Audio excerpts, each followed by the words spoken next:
ओ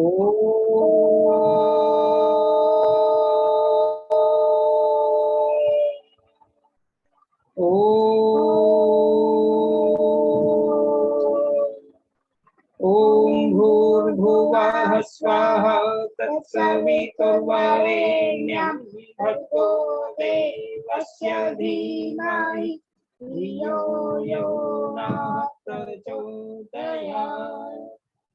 ओम विश्वानि देव सवितर्दुरितानि परासुव यद्भद्रं तन्न आसुव। ओम हिरण्यगर्भः समवर्तताते भूतस्य जातः पतिरेक आसीत् सदाधार पृथिवीं द्यामुते मां कस्मै देवाय हविषा विधेम। ओम य आत्मदा वरदा यस्य विश्व उपासते प्रशिशम् अस्य देवाः यस्य छायान्वितं यस्य मृत्युः कस्मै देवाय हविषा विधेम। ओम ये अग्नेनाय सुतधाराय अस्मान् विश्वानि देव वयुनानि विद्वान् यो योऽध्यस्मज्जुहोराणमेन भूयिष्ठान्ते नम उक्तिं विधेम। सर्वे भवन्तु सुखिनः सर्वे सन्तु निरामयाः सर्वे भद्राणि पश्यन्तु मा कश्चित् दुःखभाग् भवेत्। सबका भला करो भगवान सब पर दया करो भगवान सब पर कृपा करो भगवान सबका सब विधि हो कल्याण। हे नाथ सब सुखी हो कोई न हो दुखाई सब हो निरोग भगवान धन धान्य के भंडारी सब भद्र भाव देखे सन्मार्ग के पथिक हों दुखिया न कोई होवे सृष्टि में प्राणधारी। त्वमेव माता च पिता त्वमेव त्वमेव बन्धुश्च सखा त्वमेव विद्या द्रविणं त्वमेव सर्वं मम देव देव। ओम शांति शांति। नमस्ते सबको सादर नमस्ते। बहुत बहुत शुभाशीष। आ जाइए दयार जी। ओम सभी को सादर नमस्ते। दादा पोता बड़ा अच्छा समा बांध रहे थे। हार्दिक शुभकामनाएं बच्चे को। आओ मिल के विचार करें आओ मिल के विचार करें पहले हमें आप सुधरें फिर औरों का सुधार करें। ऐसा जीवन हमारा हो ऐसा जीवन हमारा हो चांद सितारों सा जिसमें उजियारा हो चांद सितारों सा जिसमें उजियारा हो सब यही रह जाएगा सब यही रह जाएगा। दिया होगा जो हाथ से वही साथ निभाएगा। सब है मेहमान यहाँ सब है मेहमान यहाँ करके जो भलाई गए उनके ही निशान यहाँ।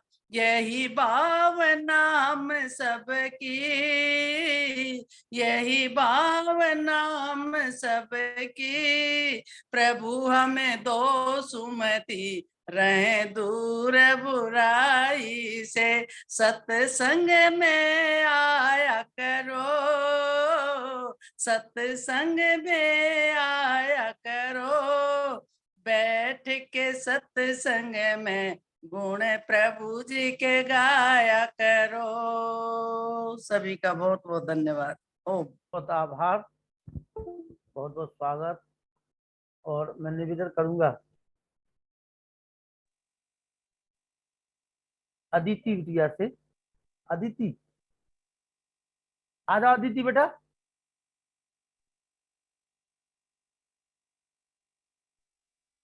आप सभी को सादर नमस्ते। ईश्वर का गुणगान किया कर, कष्ट क्लेश मिटाने को। जीवन की यह नाव मिली है, भव सागर तर जाने को।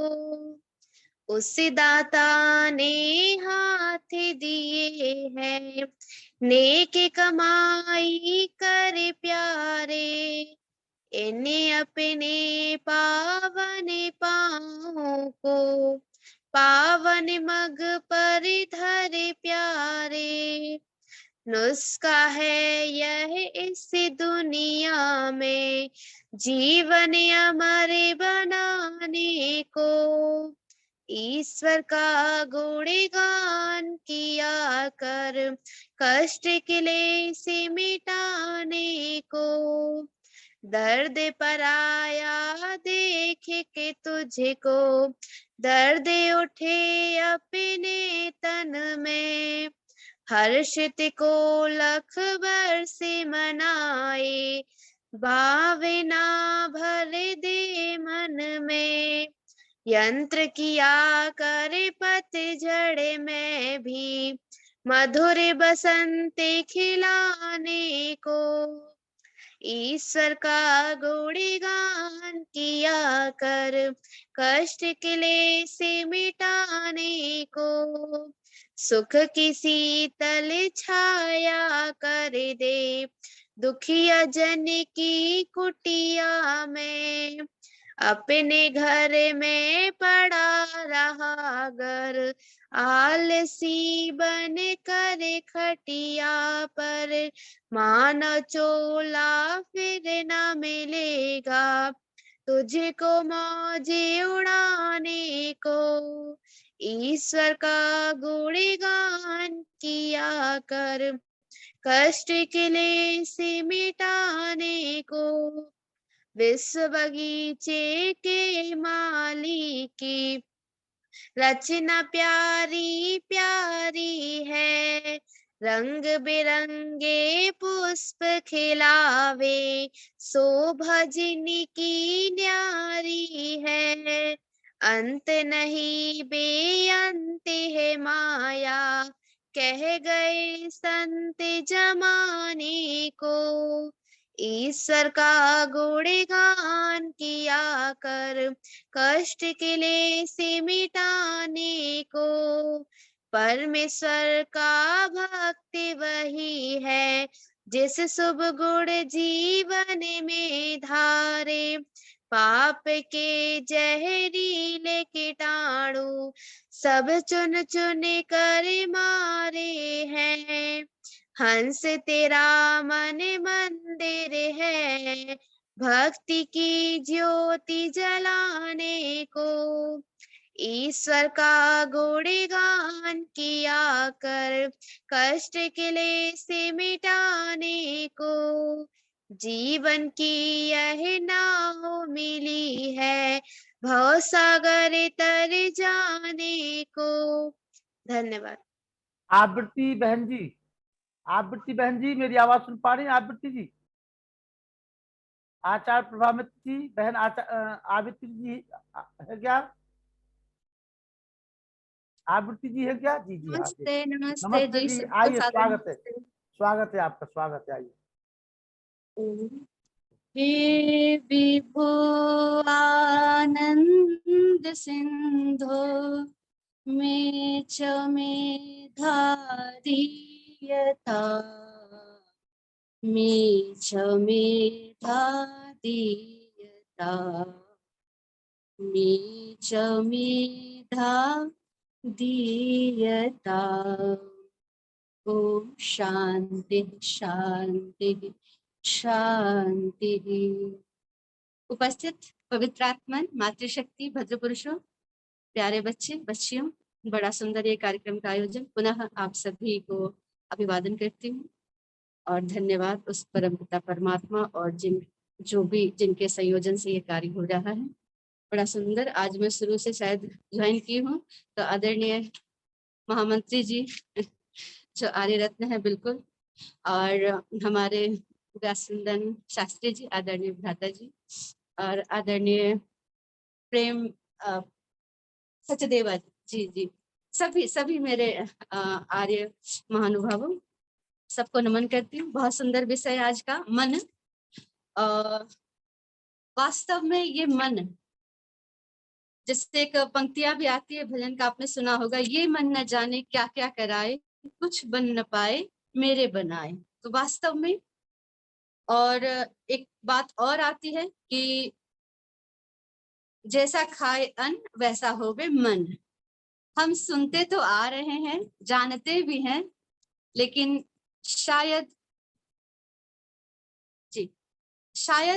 कहीं न कहीं हम दुखी हो रहे हैं या परेशान हो रहे हैं, तो आवश्यकता है उस मन के गहन चिंतन जो है, जो मन का जो विज्ञान है, उसे जानने की। तो विशेष तो आप आज आचार्य जी को सुनेंगे, लेकिन मैं इतना ही कहना चाहती हूँ, इन सब बातों को सुनते हुए जो मैंने अनुभव किया है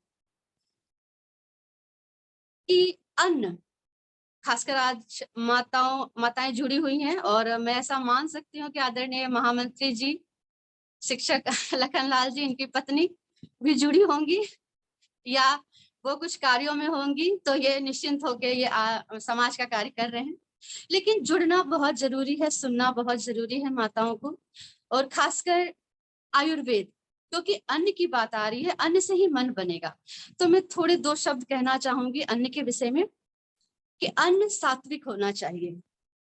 सात्विक, और जहां तक मैं बता दूं, आज हम लोग हरिद्वार में भी हैं, आदरणीय स्वामी केवलानंद जी के शरण में, उनके से साधना के लिए आचार्य जी की इच्छा होती है, तो पीछे पीछे मैं भी इन सब का लाभ लेती रहती हूँ, ये मेरा सौभाग्य है। तो अच्छी बातें हो रही थी साधना के विषय में ही, तो उनका यही कहना था कि हम साधक नहीं है, हम सब योगी नहीं है, लेकिन फिर भी हम स्वस्थ तो रहना ही चाहते हैं ना, स्वस्थ जीवन जीना चाहते हैं, हम सुखी होना चाहते हैं, तो मन को जानना बहुत जरूरी है। तो ऐसी बात नहीं कि हम मोक्ष की कल्पना वाले ही व्यक्ति ये चीज करें और सामान्य ना करें, ऐसी बातें नहीं है। तो मैं सबों से निवेदन बस थोड़ी सी ये करना चाहूंगी कि आयुर्वेद माताओं को पढ़ना चाहिए, लेकिन हम नहीं पढ़ पा रहे हैं, तो हम आयुर्वेद की बातें, जो आयुर्वेद के मर्मज्ञ हैं, जो विद्वान हैं, तो मैं तो आदरणीय महामंत्री जी से भी निवेदन करना चाहूंगी, आगे आप श्रृंखला में जोड़ेंगे जी। तो फिर भी मूल रूप से, जैसा आप सभी जागरूक भी हो गए हैं, आयुर्वेद जिसमें हम 3 जहर को मानते हैं, मैदा और चीनी और जो रिफाइन, ये जहर है, सफेद जहर बोला जाता है। और एक जो डेली प्रयोग कर रहे हैं हम, जैसे कुकर, तो मैं ये अनुभूत विषय बताना चाहूंगी कि आज हम लोग जो अरण्य कुंज आश्रम में रहते हैं, वहां कुकर नहीं है। ऐसा नहीं कि ले नहीं सकते हैं, मतलब जानबूझ के कुकर नहीं, फ्रिज का इस्तेमाल नहीं कर रहे हैं। तो एक छोटी सी बात है, मोटी सी बात है, लेकिन इसके पीछे बहुत बड़ा रहस्य है, जो पुराने जमाने में, आप मूल रूप से ये बातों को जान ले, जैसे हमारे पुराने, जो हमारी दादी थी, आज भी हमारी माँ है, वो जैसे लकड़ी के चूल्हे पे, वो मिट्टी के बर्तन में बनाना, तो उन सब का स्वास्थ्य पे भी प्रभाव पड़ता था, माताएं इतनी स्वस्थ होती थी।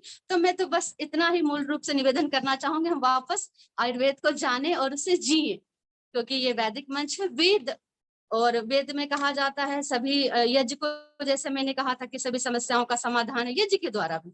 मन का सूक्ष्म रूप से प्रभाव पड़ता है, तो यज्ञ को देख लें और अन्न को देख लें, ऐसे बहुत सारे विषयों का आप विशेष रूप से आचार्य जी के द्वारा सुनेंगे। तो आइए एक भजन को मैं लेते हुए अपने वाणी को विराम की ओर ले चलूं। और मन को सुखी रखना भी जरूरी है, तो इसके लिए ये भजन में बड़े अच्छे भाव आ रहे हैं, तो उनको हम जीने का प्रयास, तो आइए गुनगुना लेते हैं और जिंदगी के हूबहू झलकियों को देख लेते हैं। सबके गुण अपनी हमेशा गलतियां देखा करो, जिंदगी की हूबहू तुम झलकियां देखा करो। सबके गुण अपनी हमेशा गलतियां देखा करो, जिंदगी की हूबहू तुम झलकियां देखा करो।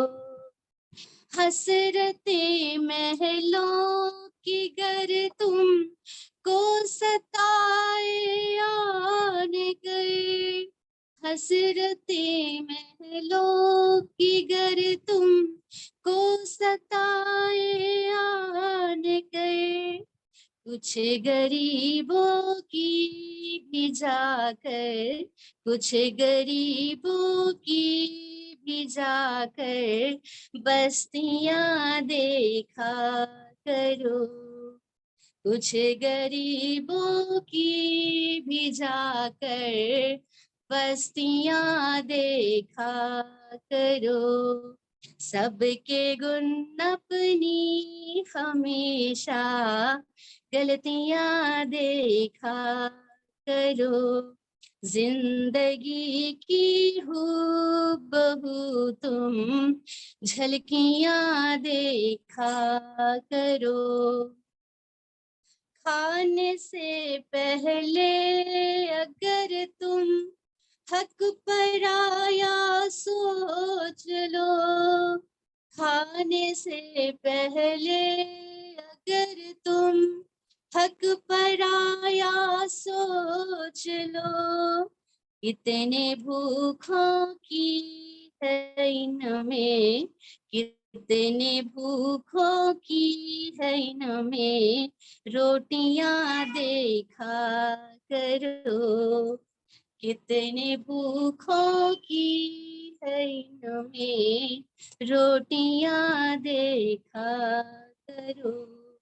सबके गुण अपनी हमेशा गलतियां देखा करो, दबोचे गए कहीं तुमको सिकंदर सा गुरूर, दबोचे गए कहीं तुमको सिकंदर सा गुरूर, हाथ खाली आते जाते, हाथ खाली आते जाते अर्थियां देखा करो, हाथ खाली आते जाते अर्थियां देखा करो।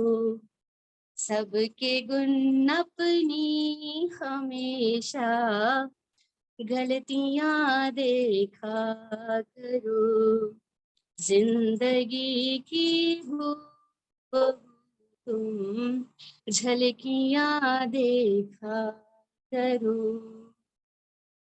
ये जवानी की अकड़ सब खाक में मिल जाएगी, ये जवानी की अकड़ सब खाक में मिल जाएगी, जल चुके जो शव हैं उनकी, जल चुके जो शव हैं उनकी अस्थियां देखा करो, जल चुके जो शव हैं उनकी अस्थियां देखा करो।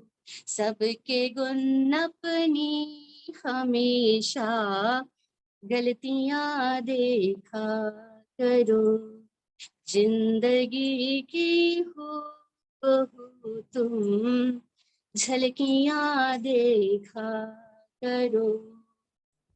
विषयों का विष पान कर झूठे नशे में चूर हो, विषयों का विष पान कर झूठे उठे नशे में चूर हो, ओम का एक जाम पीकर, ओम का एक जाम पीकर मस्तियां देखा करो, ओम का एक जाम पीकर मस्तियां देखा करो, सबके गुण अपनी हमेशा गलतियां देखा करो, जिंदगी की हूबहू तुम झलकियां देखा करो। और अंत में महत्वपूर्ण लाइन, जिससे हम सुखी हो सकते हैं, तो ध्यान देंगे। वैसे तो सारी लाइनें महत्वपूर्ण थी, लेकिन फिर भी मन को हमें सुखी रखना है और सुखी जीवन को व्यतीत करना है, तो अंत में महत्वपूर्ण लाइन ध्यान देंगे। जिंदगी में चाहते हो सुख अगर अपने लिए, जिंदगी में चाहते हो सुख अगर अपने लिए, दूसरों के गम में अपनी, दूसरों के गम में अपनी सिसकियां देखा करो, दूसरों के गम में अपनी सिसकियां देखा करो, सबके गुण अपनी हमेशा गलतियां देखा करो, जिंदगी की खूब तुम झलकियां देखा करो। इतना ही कहकर मैं अपनी वाणी को विराम देती हूँ। बहुत बहुत धन्यवाद आप सभी का। जी बहुत सुंदर, बहुत ही मधुर आवाज और बहुत ही आत्मविश्वास के साथ मैं निवेदन करूंगा मुनि पुरुषोत्तम वानप्रस्थी जी से कि वो सादर आमंत्रित करें आचार्य प्रभा मित्र जी को। ओम ओम नमस्ते। ओम संवरणः तन्नो भक्त्यर्यमः तन्न इंद्रो बृहस्पतिः तन्नो विष्णुरुक्मः। समस्त महानुभाव, मातृशक्ति, सम्मानीय व्यासनंदन जी, आफ्ताब आदि के लिए नमस्ते करते हुए, अभी हम बहुत अच्छे भजनों की प्रस्तुति देख रहे थे। बहन कमला हंस जी, दया आर्या जी, अदिति बिटिया जी और हमारी बहन आवृत्ति प्रभा जी। हमारे बीच में आज का विषय मन का वैज्ञानिक स्वरूप, इस विषय को लेकर के हमारे सम्मानीय आचार्य श्री प्रभा मित्र जी, पहले भी हम इनको सुन चुके हैं और अब पुनः हमारे बीच में उपस्थित हैं। मन एवं मनुष्याणाम कारणम बंध मोक्षयो, बहुत अच्छी व्याख्या हम समझते हैं आचार्य श्री करेंगे। हमारा क्योंकि मन जो कहा गया है, महर्षि दयानंद जी ने इस मन के लिए यजुर्वेद के संकल्प पाठ के माध्यम से रात्रि सायंकालीन में यज्ञागतो दूरमुदेति देवम तदुसुप्तस्य तथैवेति दूरंगम ज्योतिषाम ज्योतिरेकम तन्मे मनः सिद्ध संकल्पमस्तु, 5-6 मंत्रों का ऐसा अच्छा संग्रह किया हुआ है केवल मन के लिए, क्योंकि हमारे पूरे जीवन का की विधाई मन के ऊपर चलती है। जैसा कि कहा है, माने मनुष्याणाम कारणम, मन ही हमें मोक्ष और बंध का कारण होता है। वो ऐसे इस विषय को लेकर के हमारे बीच में सम्मानीय आचार्य श्री प्रभाकर मित्र जी, मैं बड़े स्वागत के साथ में, सम्मान के साथ में आपका आह्वान करता हूँ, स्वागत करता हूँ, आप आए और आज के इस विषय को हम लोगों के भीतर रखकर, बीच में रख करके हम लोगों को इसका लाभ प्राप्त कराएं। सम्मानीय आचार्य श्री प्रभाकर मित्र जी, आइए। जी, सबका धन्यवाद। आइए एक बार हम अपने वाणी को पवित्र करेंगे प्रणव ओम का उच्चारण। ओ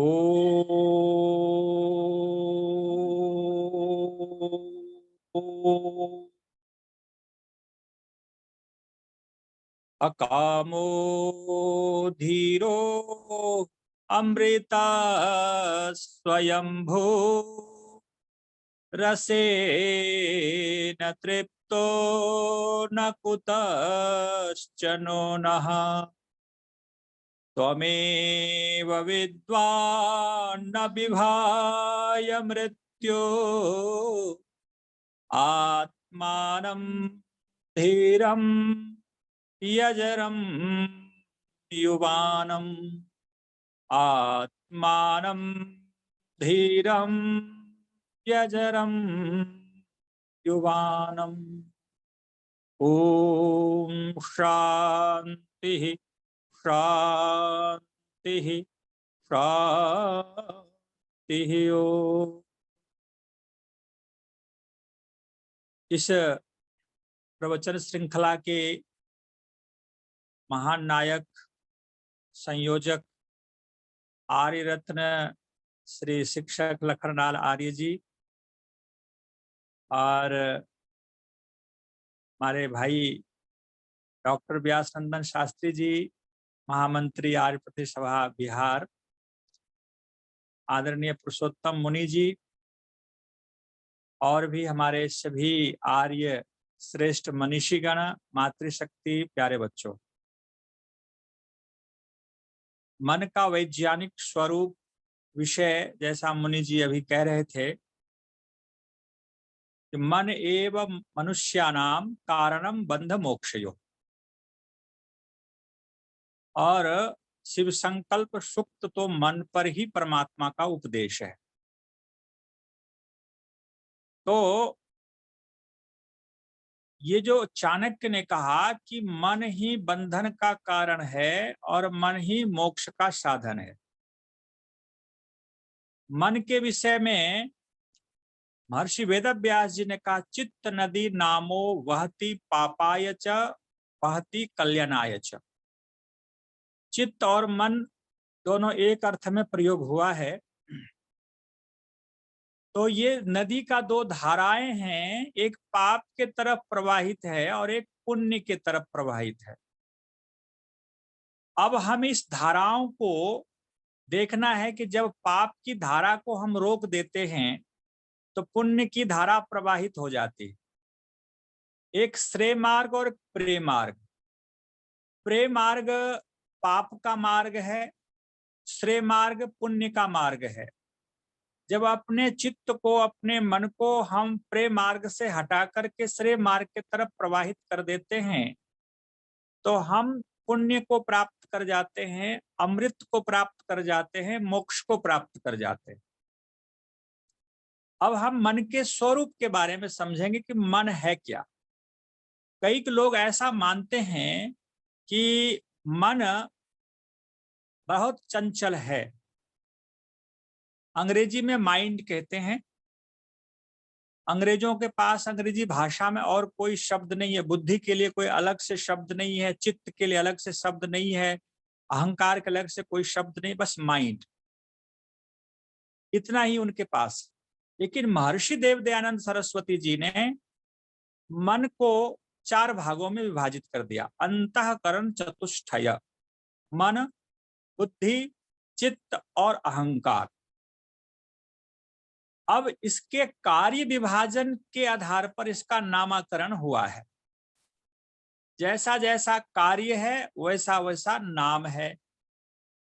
तो जब हम किसी विषय का निर्धारण करते हैं, निश्चय करते हैं कि मुझे ये कार्य करना है, जूम ऐप पर आर्य लखनलाल आर्य जी के साथ हमें जुड़ना है, प्रवचन सुनना है, तो ये जो आपने संकल्प किया, और कुछ कहते हैं कि नहीं नहीं नहीं आज नहीं, आज तो काम है, आज नहीं जुड़ेंगे, ये विकल्प है। तो मन का 2 कार्य होता है, संकल्प और विकल्प, और बुद्धि का कार्य होता है निश्चय कर लेना कि मुझे जुड़ना ही जुड़ना है। तो जिससे निश्चय हो उसको बुद्धि कहते हैं। जब हम इससे संकल्प विकल्प करते हैं मुझे करना है या नहीं करना है, इसको मन कहते हैं।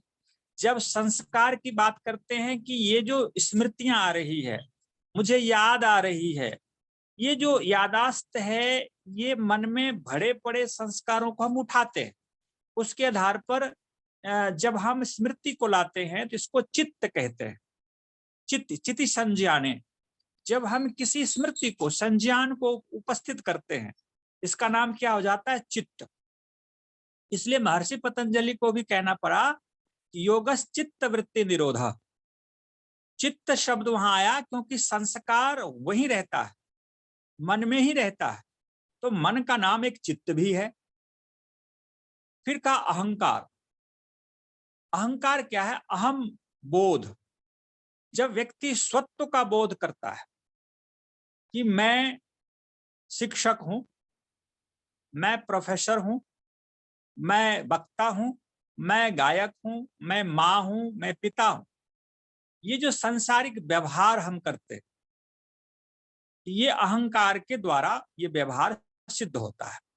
और योगी लोग जब समाधि में संप्रज्ञात समाधि में सात्विक अहंकार से अपने स्वरूप का दर्शन करता है कि मैं चेतन हूं, मैं आत्मा हूं, इसका भी बोध सात्विक अहंकार ही कराता है। अब अहंकार के बारे में थोड़ा और विश्लेषण करना चाहिए। अहंकार होता क्या है? देखिए, अहंकार दो प्रकार के, जितने भी मैंने अंतःकरण चतुष्टय 4 भागों में जो नाम लिया, जो महर्षि दयानंद जी ने सत्यार्थ प्रकाश में लिखा है, तो इनके सारे दो दो पार्ट हैं। अहंकार 2 प्रकार का होगा, मन 2 प्रकार का होगा, चित्त 2 प्रकार का होगा, बुद्धि 2 प्रकार की होगी। अब ये 2 प्रकार क्या है, इसको समझना है हमें। एक वो तत्व जो प्रकृति से बना हुआ है, सत्व रज तम से बना हुआ है। सत्व रज तम से जब परमात्मा ने संसार का निर्माण आरंभ किया तो पहला तत्व महतत्व बनाया, और महतत्व को हम बुद्धि कहते हैं। महतत्व से थोड़ा सा और सृष्टि आगे बढ़ी तो अहंकार। तो अहंकार और मन का संबंध एक साथ है, और बुद्धि, महतत्व, बुद्धि और चित्त का संबंध एक साथ है।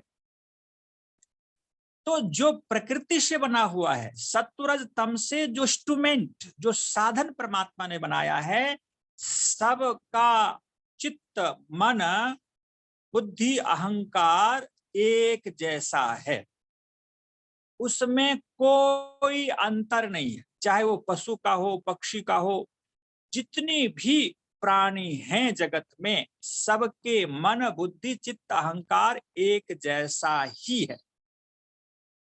अब उसमें अंतर कहाँ आता है?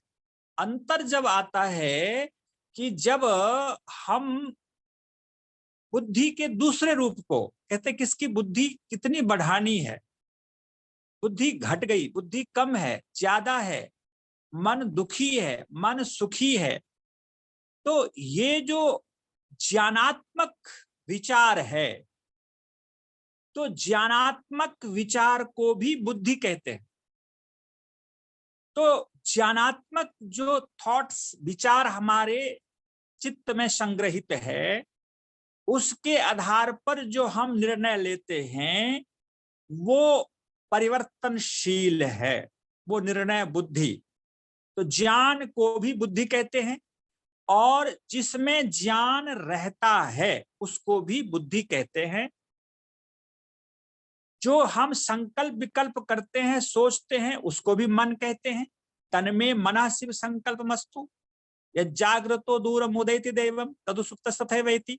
जो हमारा मन दूर दूर तक जाता है, तो ये दूर दूर तक ये कौन सा मन जा रहा है? वो वृत्त्यात्मक मन जा रहा है, सत्तात्मक मन नहीं जा रहा है। सत्तात्मक मन जिसमें वृत्ति रहती है, उठती है, संस्कार रहता है, वो तो हमारे आत्मा के साथ कनेक्ट है। लेकिन उसमें जो वृत्तियां भरी है वो दूर दूर तक जाता है, उसको भी मन कहा। जो मेरा मन दूर दूर जाने वाला है, तो वेद में अलंकारिक वर्णन है, उसे हमें समझना पड़ेगा। हमारा मन हमारे शरीर से बाहर नहीं जाता है। अब हम बैठे बैठे अमेरिका के बारे में सोचें, ऑस्ट्रेलिया के बारे में सोचें, अपने कुछ दूसरे दूर जो बैठे हुए परिजन के बारे में हम सोचते हैं, संकल्प करते हैं, विचार करते हैं, हमारा मन वहां चला जाता है। अब ये मन जो जाता है, ये हमारी वृत्ति जाती है, हमारा सोच जाता है, हमारा ज्ञान जाता है, हमारा चिंतन जाता है। सत्तात्मक मन हमारे शरीर से बाहर नहीं निकलता। तो जो ज्ञानात्मक, वृत्त्यात्मक जो चित्त में विचार है, उसको भी मन कहते हैं। चित्त भी 2 प्रकार का है। चित्त एक इंस्ट्रूमेंट, जो कटोरा है, जिसको आत्मा के साथ है, जो संस्कार है, उसको भी चित्त कह देते हैं। अहंकार जो सत्वरज तम से बना हुआ है, जिससे अपने स्वत्व का व्यवहार करते हैं। लेकिन एक मलित अहंकार होता है। अहंकार तो होना ही चाहिए, अहंकार तत्व है, एक पदार्थ है जो प्रकृति से बना हुआ है।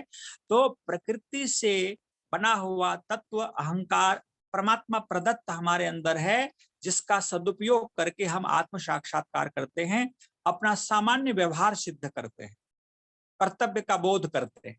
लेकिन जब यही अहंकार जब होता है कि मेरे जैसा विद्वान कौन है, मेरे जैसा धनवान कौन हो सकता है, मेरे जैसा बलवान कौन हो सकता है, ये मलित अहंकार, ये जिसको घमंड कहते हैं, अभिमान कहते हैं, जब व्यक्ति के अंदर ये आ जाता है तो ये व्यक्ति का पतन कर देता है।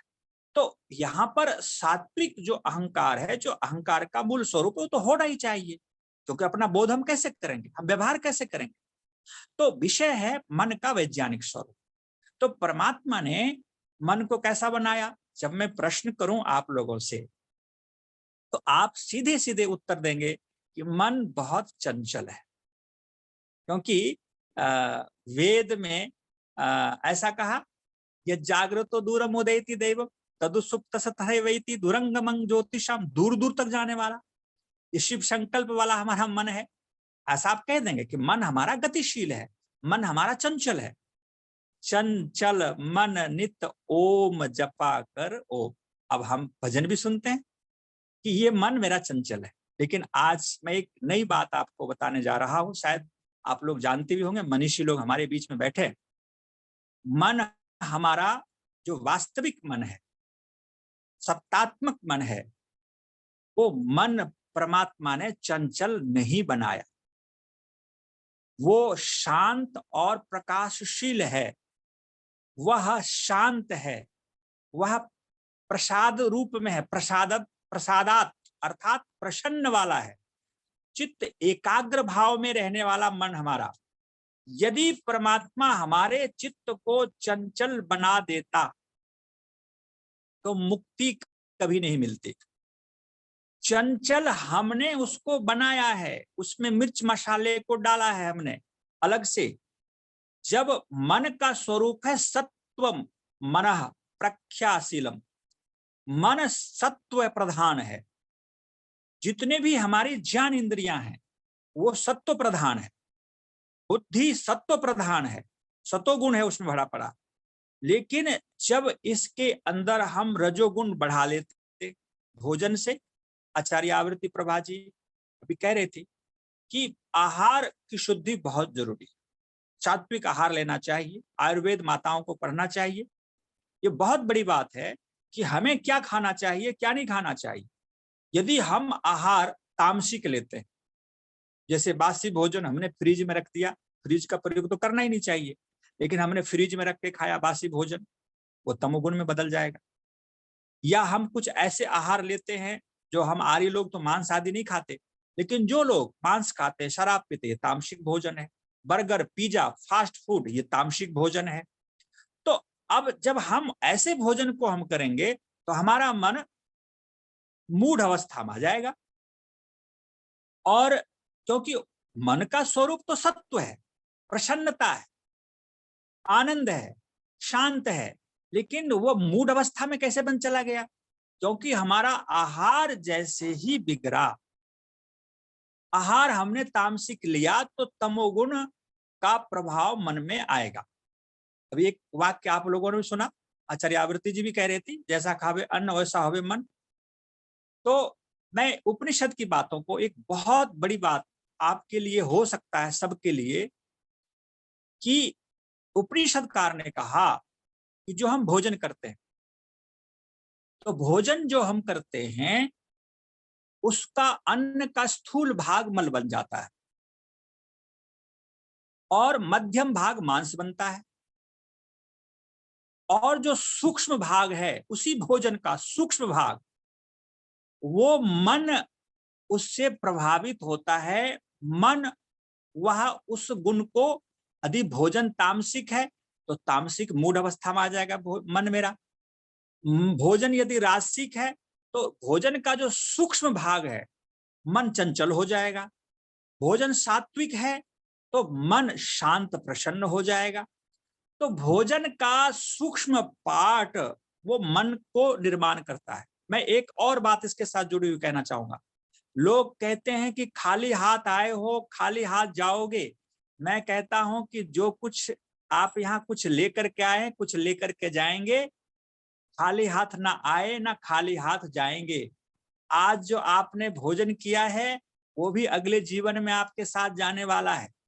ये मत समझिए कि आज हमने भोजन किया, हमारे शरीर में रस रक्त मांस मेद अस्थि मज्जा बना और ये शरीर जब जल जाएगा तो ये भोजन यहीं रह जाएगा। लेकिन उपनिषद कार्य के दृष्टि में जब विचार करेंगे तो मन का जो सूक्ष्म पार्ट है भोजन का, वो मन निर्माण हो रहा है। मन सात्विक रासिक तामसिक प्रभावों से युक्त हो रहा है और ये मन जन्मों जन्मांतर तक हमारे साथ रहता है। सूक्ष्म शरीर का पार्ट है मन। महर्षि दयानंद सत्यार्थ प्रकाश में कहा 17 तत्व का सूक्ष्म शरीर है। अब 17 तत्व के सूक्ष्म शरीर कौन कौन है इसको गिन लीजिए। 5 प्राण और 5 ज्ञानेंद्रियां, 5 सूक्ष्म भूत, 15 हो गए। मन, मन में अहंकार आ गया। बुद्धि, बुद्धि में चित्त ग्रहण हो जाता है। तो ये जो 15 2 17 तत्व, ऐसे 19 तत्व बनते हैं यदि मन को अलग कर दिया जाए, चित्त को अलग कर दिया जाए। तो यहां पर 17 तत्व का वर्णन महर्षि दयानंद जी ने सत्यार्थ प्रकाश में कर दिया। ये 17 तत्व सूक्ष्म शरीर है और ये सूक्ष्म शरीर जीवात्मा के सदैव साथ रहता है। हमारा शरीर पशु पक्षी में गया तो वही मन रहेगा, वही चित्त रहेगा, वही प्राण रहेगा, वही बुद्धि रहेगी। ये बदलेगा नहीं। चाहे कितने प्रकार की योनियों में हम चले जाएं, फिर मानव शरीर में आए, हमारा मन वही रहता है। तो जन्मों जन्मांतर हमारा ये मन जाता है। तो हमने जो आज भोजन किया, वो भोजन से जो हमारा मन बना, मन प्रभावित हुआ सूक्ष्म पार्ट से, तो वो अगले जीवन में भी जाएगा ना। तो निश्चित रूप से संस्कार तो जाता ही जाता है, लेकिन सत्वरज तामसिक प्रभाव भी हमारे मन के साथ जाता है। इसलिए भोजन बहुत ध्यान पूर्वक करना। अब समझिए, जो हम अग्नि तत्व खाते हैं, अग्नि तत्व खाने का विषय नहीं। तो कहेंगे कि क्या, कैसे खाएंगे? घी, तेल, ये अग्नि तत्व है। घी को आप बत्ती बना के जलाते हैं, दीपक, तेल का दीपक जलाते हैं। तैलीय पदार्थ जितने हैं वो अग्नि तत्व है। और अग्नि तत्व को जब हम प्रयोग करते हैं तो उसका स्थूल भाग नख, केस आदि बनता है और मध्यम भाग हड्डियां बनती है। और अग्नि तत्व तेल घी का जो सूक्ष्म पार्ट है 3 भाग में डिवाइड होगा। जो सूक्ष्म भाग है वो वाणी बनती, वाणी, वाक, वाक शब्द, इसलिए वाणी को अग्नि कहा जाता है। क्या? ये वाणी अग्नि है। कहते द्रौपदी यदि दुर्योधन को ये ना कही होती कि अंधा का पुत्र अंधा ही होता है, तो शायद महाभारत नहीं होता। तो इसलिए मुनि लोग प्रायः मौन रहते, कम बोलते, अनावश्यक वाणी का प्रयोग नहीं करते, क्योंकि वाणी अग्नि है। पता नहीं किसको बुरा लग जाए, किसको किसकी हानि हो जाए, बहुत बड़ी घटना हो सकती है। राजनीति में तो आप देखते ही रहते हैं कि एक शब्द के अनेक अर्थ निकाले जाते हैं। पता नहीं उन्होंने ऐसा कह दिया उस राजनेता ने, तो उसका क्या अभिप्राय होगा। अब उस पर बड़ा महाभारत होता है, डिबेट होता है, ये शब्द क्यों बोला गया ऐसा, इसका क्या मतलब होता है। तो निश्चित रूप से ये वाणी क्या है, अग्नि तत्व से बना है। ये उपनिषद में ये रहस्य को खोला गया। अब आइए जल। जल जो हम पानी पीते हैं, पानी का स्थूल भाग क्या होता है? टॉयलेट, लघु शंका बन करके निकल जाता है। मध्य भाग रक्त बनता है, रक्त, खून। इसलिए हमारे शरीर में 3 भाग जल है और जल की मात्रा जब कम होगी तो हमारे शरीर में खून की कमी होगी, खून अशुद्ध होगा। जो किडनी जो है वो पेशाब को, पानी को छानता रहता है। तो ब्लड को शुद्ध रखने के लिए पानी की मात्रा हमारे शरीर में चाहिए और ब्लड पानी का ही रूप है। तो जल का मध्य भाग खून बन जाता है और जल का सूक्ष्म भाग, उपनिषदकार कह रहे हैं कि जल का सूक्ष्म भाग प्राण बनता है। आपने कहीं जगह जगह पर लिखा हुआ स्लोगन देखा होगा, जल ही जीवन है। क्या सुना? जल ही जीवन है। जीवन का मतलब प्राण। अब प्राण किसको कहते हैं ये भी समझना पड़ेगा आपको। प्राण जो हम श्वास प्रश्वास ले रहे हैं ये प्राण नहीं है, ये प्राण की प्रक्रिया है। ये ब्रीदिंग क्रिया जो श्वास प्रश्वास की वायु का लेना ऑक्सीजन का और कार्बन डाइऑक्साइड का छोड़ना, ये प्राण को जनरेट करता है, प्राण को एक्टिव करता है। प्राण ऑलरेडी जल से बनता है, जल ही जीवन है। वो प्राण 10 भागों में बटा हुआ है, प्राण, अपान, व्यान, उदान, समान। 5 उपप्राण, नाग, कूर्म, कृकल, देवदत्त, धनंजय। तो जब कहते हैं ये प्राण जो हमारे शरीर में काम कर रहा है, जिससे मेरा जीवन चल रहा है, ये प्राण यदि संकट में पड़ जाए तो हमारा जीवन ही संकट में पड़ जाएगा। तो जल का सूक्ष्म भाग प्राण बनाता है। तो जल भी शुद्ध जल लेना चाहिए, शुद्ध आहार लेना चाहिए, शुद्ध घी का प्रयोग करना चाहिए, शुद्ध तेल का प्रयोग करना चाहिए। अब जैसे शरद ऋतु आ रहा है तो इसमें तिल का तेल प्रयोग करें, वर्षा ऋतु हो, शरद ऋतु हो, तिल का तेल। तिल से ही तेल बनता है और तिल के तेल को ही तेल कहा जाता है। लेकिन उसके विकल्प भी बहुत सारे हैं, प्रयोग कर सकते हैं, लेकिन शुद्धता का मापदंड होनी चाहिए। शुद्ध गाय का घी होनी चाहिए प्रयोग यज्ञ में, भोजन में भी, जो शुद्ध हमारे अंदर जो फैट मिले, शुद्ध एनर्जी मिले, जिससे कि निश्चित रूप से हमारा जीवन उन्नत बने। तो अब विचार करते हैं, मन हमारा शांत है, प्रसन्न है, इसमें जैसा आहार हम डालते हैं उसी प्रकार का हमारा मन बन जाता है। तो आहार शुद्धो सत्व शुद्धि, सत्व शुद्धि ध्रुवो स्मृति। अब गीता में भगवान श्री कृष्ण जी ने कहा कि आहार की शुद्धि बहुत जरूरी है। यदि आपने आहार की शुद्धता का ध्यान नहीं रखा, आपकी मन बुद्धि की शुद्धि नहीं होगी, और मन बुद्धि की शुद्धि नहीं होगी तो आपकी स्मृति ध्रुव नहीं होगी। अब स्मृति क्या है इसको समझना। अब मां के गर्भ में जो हमने संकल्प लिया, परमात्मा से हमने ये प्रॉमिस किया था कि हे प्रभु मैं तेरे आनंद को प्राप्त करूंगा, अब मैं भूल गया। अब ये तो बहुत बड़ी स्मृति भूल है, स्मृति ध्वंस है कि मां के गर्भ में हमने परमात्मा से संकल्प ले लिया था कि प्रभु मुझे इस काल कोठरी से निकाल दो और मैं अब दोबारा इस शरीर में नहीं आऊंगा, आपकी भक्ति करके वेद मार्ग पर चल करके मैं आपके आनंद को प्राप्त कर लूंगा। 31 नील 10 खरब 40 अरब वर्ष तक मैं आनंद में रहूंगा, हे प्रभु मुझे मां के गर्भ से निकाल दो। आपको याद है क्या? नहीं याद है। क्यों नहीं याद है? स्मृति दोष। ये तो बहुत बड़ी भूल है। हम आज जब कोई सत्संग सुनते हैं, प्रवचन सुनते हैं, किसी से जब वार्ता करते हैं तो हमें याद आता ओहो मुझे ब्रह्म यज्ञ करना चाहिए, मुझे देव यज्ञ करना चाहिए, मुझे गायत्री मंत्र का जप करना चाहिए, प्राणायाम करना चाहिए। प्रातः काल भूल जाते, मीठी मीठी नींद आई, अरे याद ही नहीं रहा, आज भूल गए। स्मृति भ्रंश। तो स्मृति ध्रुव कब होगी? हम अपने जीवन के लक्ष्य, अपनी दिनचर्या, अपने कार्यों को, स्मृति को याद कब रखेंगे? जब आहार की शुद्धि होगी। आहार यदि शुद्ध नहीं है, स्मृति ध्रुव नहीं होगी, और स्मृति के ध्रुव होने से हमारा जीवन आगे बढ़ता है। आइए, मन हमारा बहुत ही शांत है, प्रसन्न है, आनंद को देने वाला है, लेकिन इस मन को हमने बिगाड़ रखा है। मन हमारा क्या है? साधन है। तो मन जब साधन है तो इस मन को हम कितना बेहतर कर सकते हैं, एक उदाहरण से समझेंगे। ये मन कैसे हमें कहां कहां ले जाता है। एक सुंदर स्थान, अरण्य, जंगल में एकांत जगह है,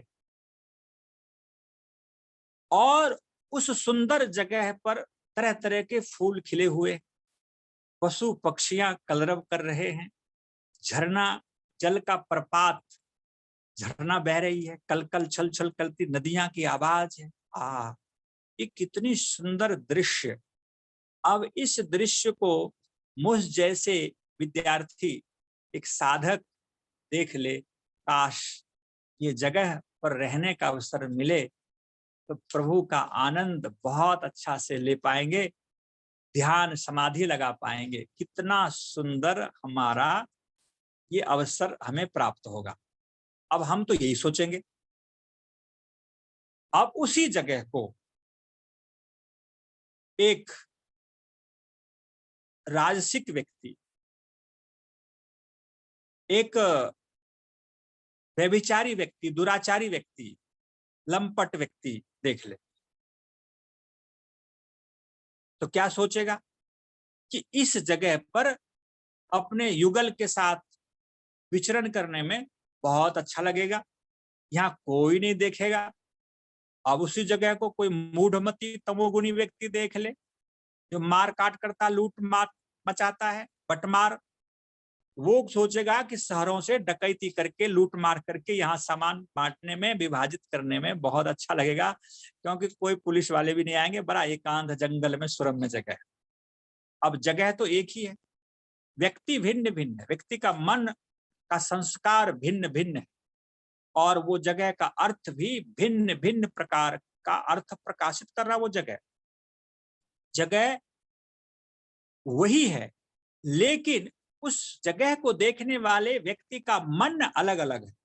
मन का मतलब संस्कार, वृत्ति, ज्ञान, समझ अलग अलग है, तो वो जगह भी अर्थ अलग अलग प्रकट कर रहा है।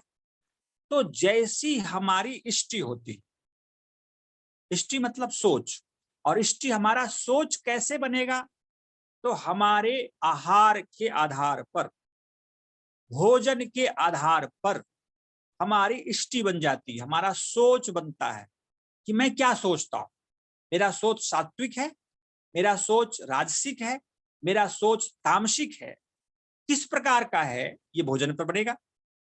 तो जैसी हमारी इष्टि होगी वैसी हमारी दृष्टि बन जाती। उसी तरह से चोर की दृष्टि में सारा संसार चोर दिखता है, एक कामी, एक लंपट व्यक्ति की दृष्टि में सारा संसार लंपट ही दिखता है, एक सात्विक व्यक्ति की दृष्टि में सारा संसार सात्विक, योगी, साधक, धर्मात्मा दिखता है। चोरों के अंदर, गलते लोगों के अंदर भी उनके अंदर सात्विकता दिखता है, आत्मस्वरूप दिखता है। तो निश्चित रूप से आहार की शुद्धि बहुत आवश्यक है, क्योंकि मन आहार पर ही निर्भर करता है। वेद में परमात्मा ने एक संदेश दिया, उसको आप समझिए। वेद में कहा परमात्मा ने, ये नेदं भूतं भुवनम भविष्यत, बस इतना ही मैं बोलूंगा, ये नेदं भूतं भुवनम भविष्यत। आप सब जानते हैं, शिव संकल्प सूक्त का मंत्र है। इसमें जो शब्द आया है, भूत, भविष्यत और वर्तमान। अब हमारा मन कैसे चलता है, आप विचार करके देखिए कि या तो अपने मन में हम भूत के बारे में विचार कर रहे होते,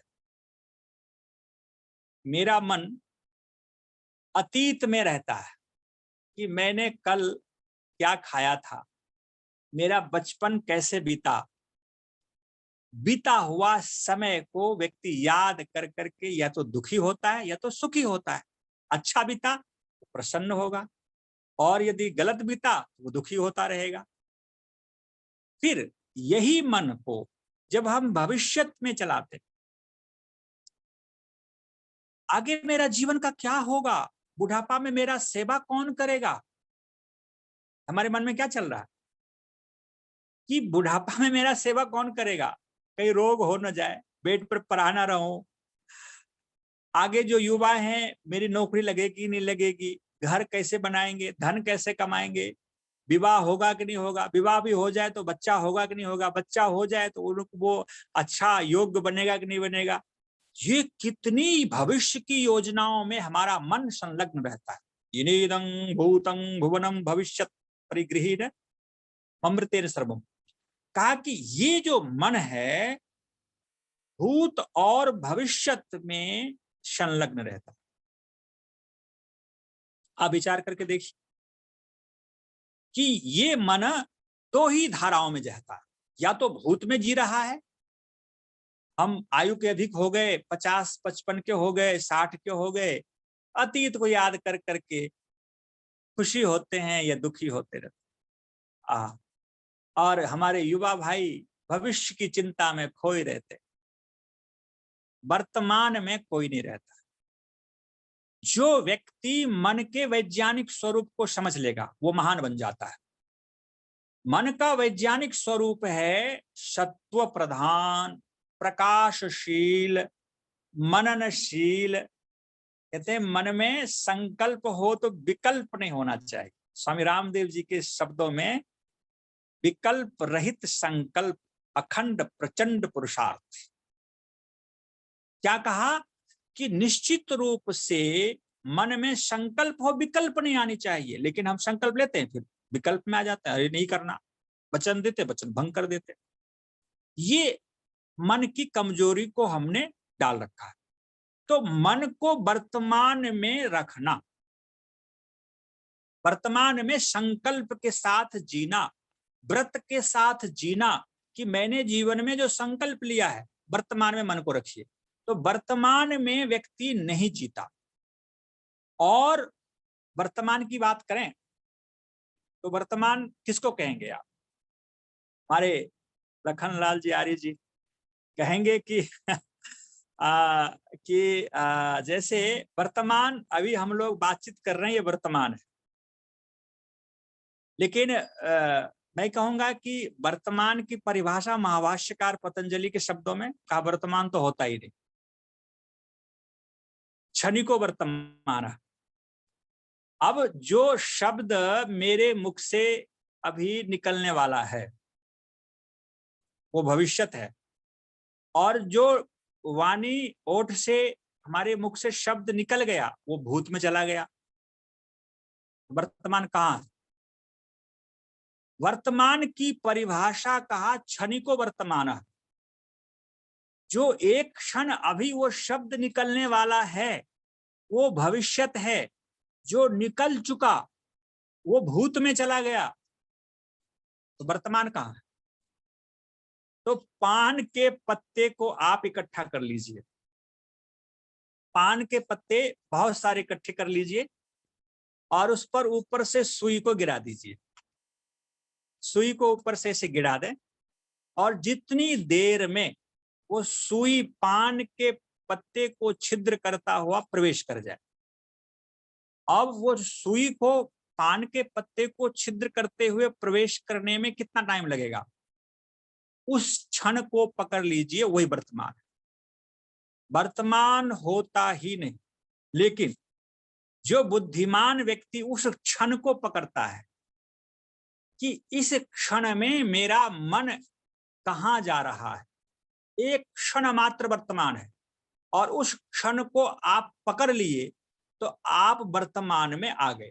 और वर्तमान में जब आ जाएंगे तो आपको बहुत बड़ा लाभ मिलेगा, आप योगी बन जाएंगे।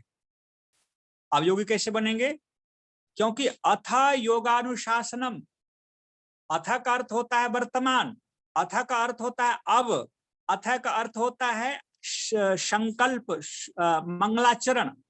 तो अथेश्वर स्तुति प्रार्थनोपासना, आप मंत्र पाठ करते हैं ना, अथ शब्द मंगलाचरण में आता है, ओम शब्द मंगलाचरण के लिए प्रयोग होता है। तो अथ शब्द का अर्थ है कि अब वर्तमान होता है। जो व्यक्ति वर्तमान में उस क्षण को पकड़ लिया अपने मन को, वो व्यक्ति योगी बन सकता है। हम आंख बंद करके बैठते हैं और हमारा मन या तो भूत में घूमता रहता है या तो भविष्य की प्लानिंग करता रहता है। हम ध्यान में घंटों बैठ गए और पता ही नहीं चला हमने क्या सोचा। तो निश्चित रूप से हम साधक नहीं है, मन के विज्ञान को नहीं समझ रहे हैं, मन की वर्तमानता को नहीं पकड़ रहे हैं। और मन इसलिए पकड़ में नहीं आ रहा है कि मन रजोगुण से भरा हुआ है, हमारा भोजन शुद्ध नहीं है, राजसिक भोजन खाते हैं, मिर्च मसाले खा रहे हैं। हम भले मांस मछली अंडा शराब नहीं खाते, लेकिन यदि हम मिर्च का प्रयोग करते, लाल मिर्च प्रयोग कर रहे हैं, हरी मिर्च प्रयोग कर सकते हैं समान रूप से, लेकिन साधक के लिए तो वो भी नहीं है। तो निश्चित रूप से हमारा मन राजसिक हो गया या तामसिक हो गया। तो मन को, वर्तमान को पकड़ लीजिए। अब मैं एक और स्थूल उदाहरण दूंगा। समय समाप्ति की ओर है, थोड़ा सा समय है, 2-4-5 मिनट। मैं इतना कहना चाहूंगा कि जो व्यक्ति अपने जीवन को वर्तमान में जीने लग गया कि जो मेरा अतीत जो बीता कोई बात नहीं, भविष्य का क्या होगा वो तो अनिश्चित है, भविष्य की चिंता क्यों करें, कल मेरा है या नहीं है इसके बारे में मुझे विचार करने की कोई आवश्यकता नहीं। अतीत बीत चुका, उसकी चिंता करना व्यर्थ है। वर्तमान में अपने मन को रखता हुआ कि मैं वेद मार्ग पर चल रहा हूं, मैं ईश्वर भक्ति कर रहा हूं, कर रही हूं, मैं अपने जीवन को, अपने समय का सदुपयोग कर रहे हैं या नहीं कर रहे, आत्मस्वरूप की तरफ बढ़ रहे हैं नहीं बढ़ रहे हैं, परोपकार आदि कर रहे हैं या नहीं कर रहे हैं। वर्तमान का चिंता, आज जो मेरे पास समय मिला उसकी मुझे चिंता करनी है, भविष्य की नहीं करनी। अब उदाहरण से लीजिए स्वामी श्रद्धानंद की बात। हरिद्वार में अभी हम लोग बैठे हुए हैं, कल फिर पंचकुला पहुंच जाएंगे, आपके साथ कल पंचकुला से जुड़ेंगे। तो यहाँ पर हरिद्वार में स्वामी श्रद्धानंद जी गुरुकुल कांगरी की स्थापना की सन 1902 में। अब स्वामी श्रद्धानंद जी का नाम, पहला नाम महात्मा मुंशीराम। महात्मा मुंशीराम जी के जीवन को जब आप पढ़ेंगे और उनके जो कल्याण मार्ग के पथिक पुस्तक को जब आप अध्ययन करेंगे तो अपने जीवन वृत्तांत को ऋषि स्वामी जी ने बहुत गहराई से साफ खोल करके लिख दिया। उनके जीवन में जो कमियां रही उसको उन्होंने लिखा। शराबी थे, मांसाहारी थे, और भी उनके जीवन में बुराइयां भरी पड़ी थी, सारी बुराइयां दुनिया का, वो सब कुछ लिखा उन्होंने। लेकिन एक शब्द, उनकी पत्नी का नाम शिव देवी, उनकी पत्नी अपने पति को प्यार से बाबूजी कहा करती थी। हर स्त्री, माताएं अपने पति का प्यार का अलग नाम रखती है, प्रेम का नाम। हमारी धर्म पत्नी जी आचार्य आवृत्ति जी हमको बाबा जी बोलते, क्या बोलते हैं बाबा बोलती है, बाबा इधर आ जाओ। तो इनका प्यार का नाम है बाबा। तो शिव देवी जी बाबूजी कहती थी अपने पति को। एक दिन महात्मा मुंशीराम शराब पी करके रात्रि के 12 बजे घर पर आए। इतने शराब पी रखे थे कि वोमिटिंग हो गई, शरीर सारा गंदा हो गया। उनकी पत्नी शिव देवी सिर जाकर को पकड़ती है, मुख पोंछती है, सिर पोंछती है और अपने पति को चारपाई पे लटा देती। जब नशा टूट जाता है तो महात्मा मुंशीराम जी कहते हैं कि देवी आपने भोजन की? कहते बाबूजी आपने तो भोजन किया ही नहीं, भला मैं कैसे कर सकती हूँ। बस एक शब्द महात्मा मुंशीराम की आत्मा को झकझोर दिया। कहा कि हे देवी, तो मुझ पापी को भगवान मान करके, देवता मान करके भूखी प्यासे बैठी हो। आहा, मैंने कितना कष्ट दिया तुमको। आज मैं संकल्प लेता हूं कि मैं शराब को हाथ नहीं लगाऊंगा, कोई भी गलत काम नहीं करूंगा। उनका जीवन बदल गया, स्वामी श्रद्धानंद हो गए। और मैं इस घटना को इसलिए सुनाया कि स्वामी श्रद्धानंद जी का अतीत बहुत बुरा रहा, बुराइयों से भरा पड़ा रहा, संघर्षों से भरा पड़ा रहा। और भविष्य की बात करें तो भविष्यत, उनकी पुत्री का नाम वेद कुमारी और उनके पुत्र 2 पुत्र थे। तो वो छोटे छोटे 2 पुत्र और एक पुत्री, और ये इनकी चिंता को छोड़ दिया उन्होंने कि इस बच्चे की भविष्य क्या होगा। सारी संपत्ति गुरुकुल कांगरी को डोनेट कर दिया, दान कर दिया, और तीनों बच्चे को लेकर के गुरुकुल की स्थापना कर दी। मुझे गुरुकुल चलाना है, वेद विद्या का प्रचार करना है, महर्षि दयानंद के पद चिन्हों पे चलना है। भविष्य की चिंता छोड़ दी और अतीत की चिंता को, अतीत उनके इतने गंदे रहे, बुरे रहे, तो उसकी चिंता को छोड़ दिया, वर्तमान में जीने लग गए। तो हे आर्य, आप सब विचार करें कि मेरा जीवन तो इतना बुरा रहा, अब मैं महान कैसे बन सकता, मेरे छोटे छोटे बच्चे हैं, मेरे भविष्य क्या होगा। हम कुछ भी नहीं कर सकते। भविष्य की चिंता को छोड़ दिया जाए, अतीत के रोना को छोड़ दिया जाए, अपने मन को वर्तमान में ला करके जब हम जीने लगते हैं कि वेद पथ परमात्मा का आदेश के अनुसार जब हम अपने जीवन को चलाते हैं, मन को शिव संकल्प वाला बना करके जब वेद पथ पर चल पड़ते हैं, तो निश्चित रूप से हम महानता को प्राप्त कर जाते हैं, हमारा जीवन धन्य बन जाता है, हम संसार का आदर्श व्यक्ति बन जाते हैं। तो मन यह क्या क्या नहीं कराता है।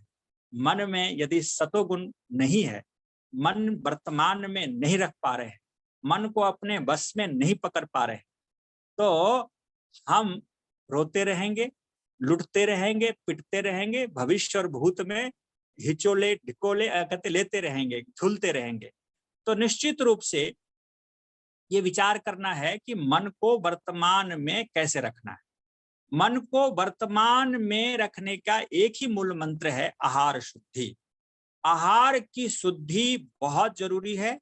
जब हम आहार को सात्विक लेंगे, हमारा मन जैसा परमात्मा ने डिजाइन किया, क्रिएट किया, शांत, प्रसन्न, आनंद को दिखाने वाला, आत्मा के स्वरूप को दर्शन कराने वाला, वैसा ही हमारा मन यदि हमने उसको सुरक्षित रखा, जैसा परमात्मा ने डिजाइन किया है, जैसा परमात्मा ने बनाया है, तो हम मन की विज्ञान को समझ पाएंगे और मन का लाभ ले पाएंगे।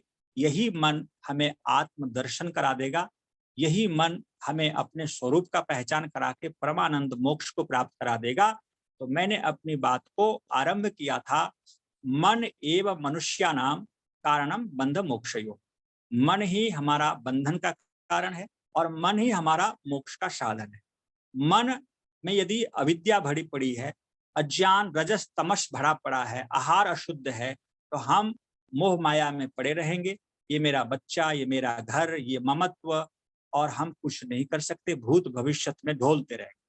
और मन को सात्विक कर लिया तो हमारा यह मन हमें मोक्ष तक ले जाएगा, महान पुरुष की पदवी पर बैठा देगा। तो मन का वैज्ञानिक स्वरूप का पहला भाग आज आपके बीच में अपने विचारों को हमने रखा, आपने ध्यान से सुना, इसके लिए बहुत बहुत साधुवाद, धन्यवाद। और विशेष करके आर्य लखनलाल आर्य जी का, आप मुझे बार बार बुलाते हैं और मुझे अच्छा लगता है, आपका प्रेम मिलता है। कल इस विषय को और आगे बढ़ाएंगे। बहुत बहुत धन्यवाद। ओम शांति शांति शांति। आचार्य प्रभा मित्र जी, अरण्य कुंज पंचकूला, इस समय वर्तमान में आप हरिद्वार में हैं और वहीं से आप अपना व्याख्यान हम सभी को दे रहे थे। मन का वैज्ञानिक स्वरूप, बहुत अच्छी व्याख्या आपने की। निश्चित रूप से किसी के मन में कोई शंका हो तो अपना प्रश्न रख सकता है आचार्य जी के सामने। चंद्रशेखर शर्मा जी अपना ऑडियो वीडियो खोल लीजिए। चंद्रशेखर शर्मा जी, चंद्रशेखर शर्मा जी अपना ऑडियो वीडियो खोल लीजिए।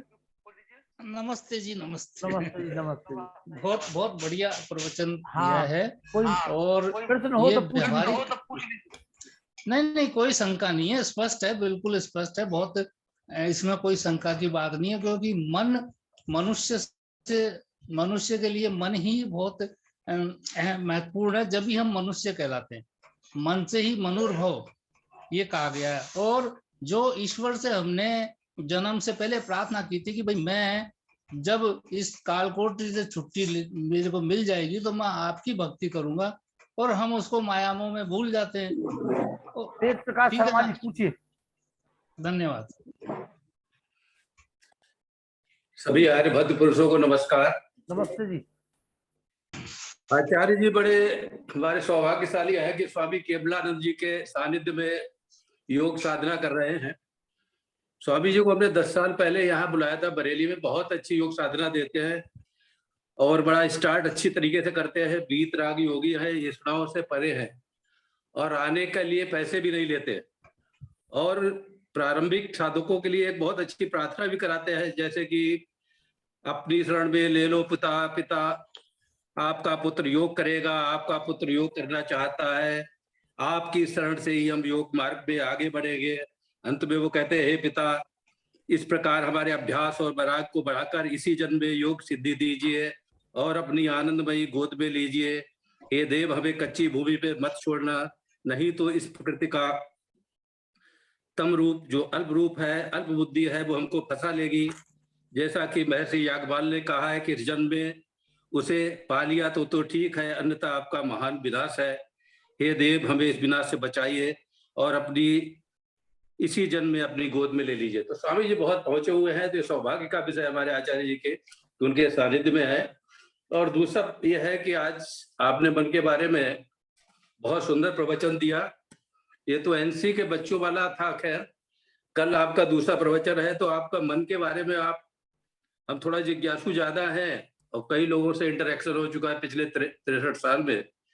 तो मन का कार्य के अनुसार कल आप विभाजन बताएंगे हम लोगों को क्या मतलब, बाकी जो सुनने वाले हैं, जिससे उनको पता चल जाए मन क्या है, देव मन क्या है, यक्ष मन क्या है, प्रज्ञान मन क्या है, चेत मन क्या है, धृत मन क्या है।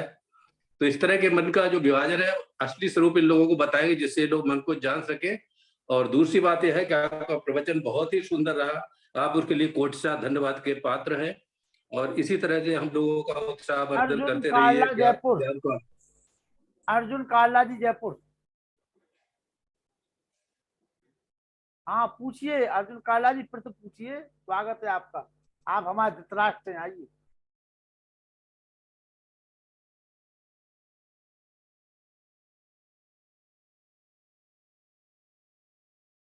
अर्जुन काला जी, अर्जुन काला जी पूछिए।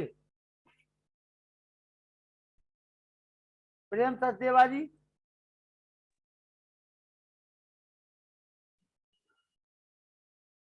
जी प्रेम जी। ओम ओम। सबको सादर प्रणाम।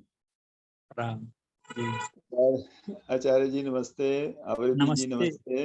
नमस्ते नमस्ते नमस्ते जी। मैं आपको फॉलो करता रहता हूँ, आपके सभी प्रोग्राम बराबर सुनता हूँ और अच्छा लगा। आज का प्रवचन बहुत ही यौगिक और दार्शनिक था, क्योंकि मैं भी दर्शन शास्त्र का अब एक स्टूडेंट हूँ, तो मुझे तो बहुत ही अच्छा लगा। मन चंचल नहीं है, हम ही चंचल हैं, और किस तरह आपने उसको प्रूव किया, ये बहुत अच्छा लगा हमें। तो आपका बहुत बहुत धन्यवाद, साधुवाद। इसी तरह कल का प्रवचन और भी बढ़िया होगा, ऐसा हमारी आशा है। धन्यवाद। धन्यवाद। ओ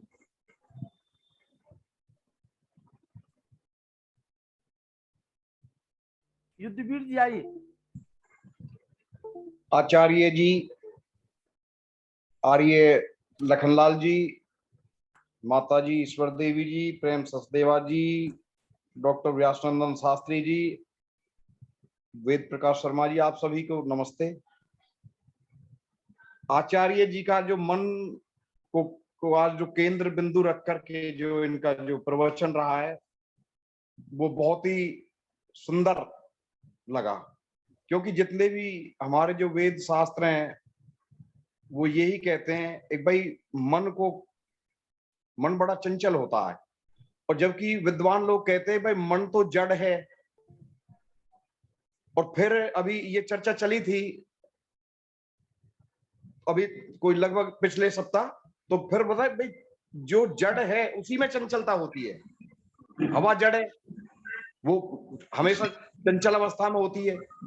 तो ऐसे ही इसको जो नियंत्रित करने का जो साधन जो बताया आचार्य जी ने, एक भाई हम जो आहार शुद्धि जो मुख्य है, अगर उसके जो अवयव जो ईश्वर की व्यवस्था के अनुसार जो मन की जो स्थिति है, तो हम कहीं तक उसे साध सकते हैं। आचार्य जी का बहुत ही जो उद्बोधन रहा बहुत ही लाभप्रद रहा है। वैसे भी मैंने पिछली बार बताया था, हम लक्ष्मी विहार दिल्ली प्रीत विहार आर्य समाज में 8 दिन इनके सानिध्य में रहकर शिक्षा लिए 16 संस्कार की। तो इन्होंने हमें प्रकाश के और जो कई जो ग्रंथ थे उनके कुछ मुख्य मंत्र, तो इनसे इनके निर्देशन में रह के और इनका जो इन्होंने जो हमें उपदेश किया था उसी का आज वो है। मैंने लगभग 200 मंत्र वेद के, महाभारत के, गीता के वो जो बताए थे वो कंठस्थ किए हैं।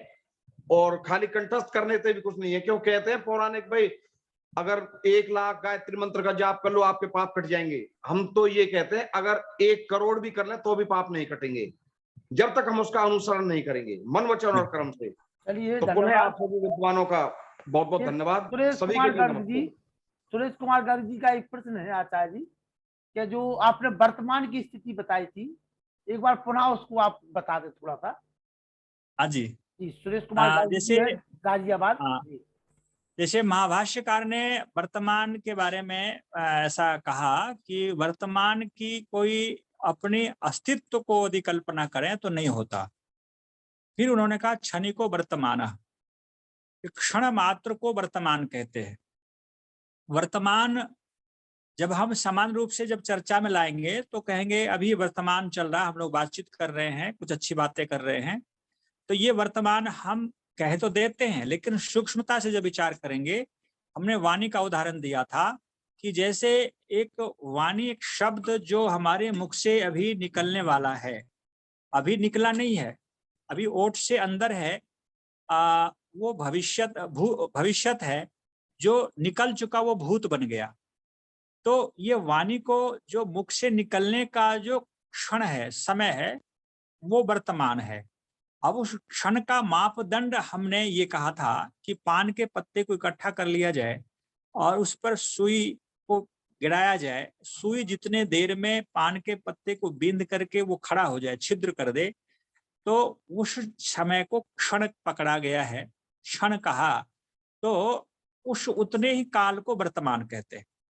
वर्तमान होता कुछ नहीं अपने आप में, लेकिन उस सूक्ष्म अवस्था को यदि पकड़ लिया जाए, क्षण मात्र को पकड़ लिया जाए कि इतनी देर में हमारा मन क्या सोच रहा है, हम अपने मन में क्या विचार कर रहे हैं, बस उस क्षण को पकड़ पकड़ करके वर्तमान में रखा जाए। अतीत में भूत के विचारों में मन को ना ले जाया जाए, भविष्य के चिंता में ना ले जाया जाए।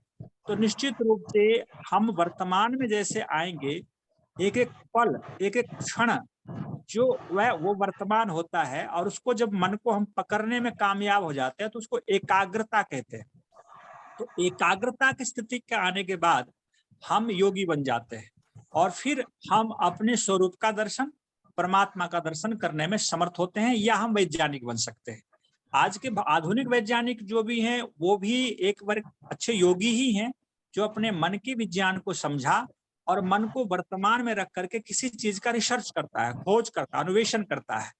तो वो व्यक्ति वही कर सकता है जो मन के वर्तमान स्थिति को समझ पाता है और उसको पकड़ लेता है। ये मैंने कहा जी।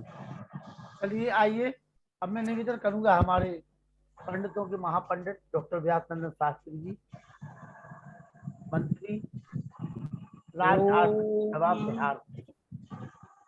यस्मिन् ऋचः साम यजुगुंषि यस्मिन् प्रतिष्ठिता रत्ना भाविवाराः यस्मिंश्चिदग्निः सर्वभूतं प्रजानां तन्मे मनः शिव संकल्पमस्तु। ओम शांति शांति शांति। महर्षि दयानंद सरस्वती योग संस्थान आर्य समाज महरौनी ललितपुर के तत्वावधान में विगत 2 वर्षों से अनवरत चल रहे आर्यों के महाकुंभ के सम्माननीय संचालक मित्रवर्ग आर्यरत्न श्री लखनलाल जी आर्य, हमारे मुनि पुरुषोत्तम वानप्रस्थी जी, प्रोफेसर वेद प्रकाश जी शर्मा, और हमारे मुख्य वक्ता आज के रात्रि प्रवर आचार्य प्रभा मित्र जी और भगिनी आयुष्मती आचार्य आवृत्ति जी, अन्य सभी इस कार्यक्रम से जुड़े हुए मातृशक्ति देवियां एवं सज्जन महानुभाव। आज का व्याख्यान बड़ा ही उत्कृष्ट रहा है और बड़ा ही उत्तम ढंग से इन्होंने मन की वैज्ञानिकता को सबके सामने उपस्थित किया। वस्तुतः मन की जो चंचलता है और जो भी वर्तमान के ऊपर विवेचन चल रहा है, वस्तुतः मन की चंचलता की बात स्पष्ट है कि मन जड़ है और जड़ चीजें चंचल होती हैं, ऐसा युद्धवीर जी ने कह दिया। वस्तुतः जब हम यज्ञाकृतो दूर मुदयति दैवं की बात करते हैं तो निश्चित रूप से मन तो हमारे आत्मा के अंदर स्थिर है, लेकिन उसकी प्रवृत्ति, उसकी जो वृत्तियां हैं, जिसको प्रत्यात्मक मन कहा, उसके आधार पर वह चंचल गतिमान कर रहा होता है। बहुत सुंदर। इस भावना के साथ उसी प्रत्यात्मक मन को हम केंद्रित कर लें, जो भागने वाला मन है उसी को स्थिर करना है। उस स्थिर मन को करने के लिए आचार्य श्री ने आहार की शुद्धता पर बड़ा बल दिया, और आहार को आयुर्वेद के अंदर इतना महान आदर्श के रूप में स्वीकारा गया है कि इसके बिना प्राण स्थिर नहीं रह सकते। इसलिए प्राण को स्थिर करने के लिए अन्न का अनिवार्यता बहुत श्रुत है, और इसके आधार के पर हम कहते हैं कि हम किसी भी अन्न को खाने के पहले विचार करें, हितभुक, ऋतभुक और मितभुक का विचार करें। हम खा रहे हैं तो मेरे लिए हितकारी है कि नहीं, कि कोई दिया बस हमारा खाना धर्म है, खा लिया तो फिर हमारा मन विकृत होता चला जाए, उसके संस्कार गलत हो जाएंगे। इसलिए मेरे अनुकूल हितकारी है कि नहीं, इस पर विवेचन करता हुआ यदि हम आहार लेते हैं तो बहुत बड़ा आदर्श हमारे सामने उपस्थित होगा और मन पर विशेष प्रभावी होगा। मित भूख, भूख बचा करके खाएं, अधिक हम खा लेंगे तो हमारे निद्रा आ जाएगी। विद्यार्थी को इसलिए कहा गया अल्प भोगी, अर्थात अल्पाहारी। अल्पाहारी ही विद्यार्थी हो सकता है, पूर्णाहारी विद्यार्थी नहीं हो सकता। इसलिए गुरुकुल में भी हम लोग रहते थे तो जलपान के समय 3 ही रोटी मिलती थी, इच्छा से यदि 5 खा ले, लेकिन वहां तो रूटीन है, सबको 3 ही मिलनी है।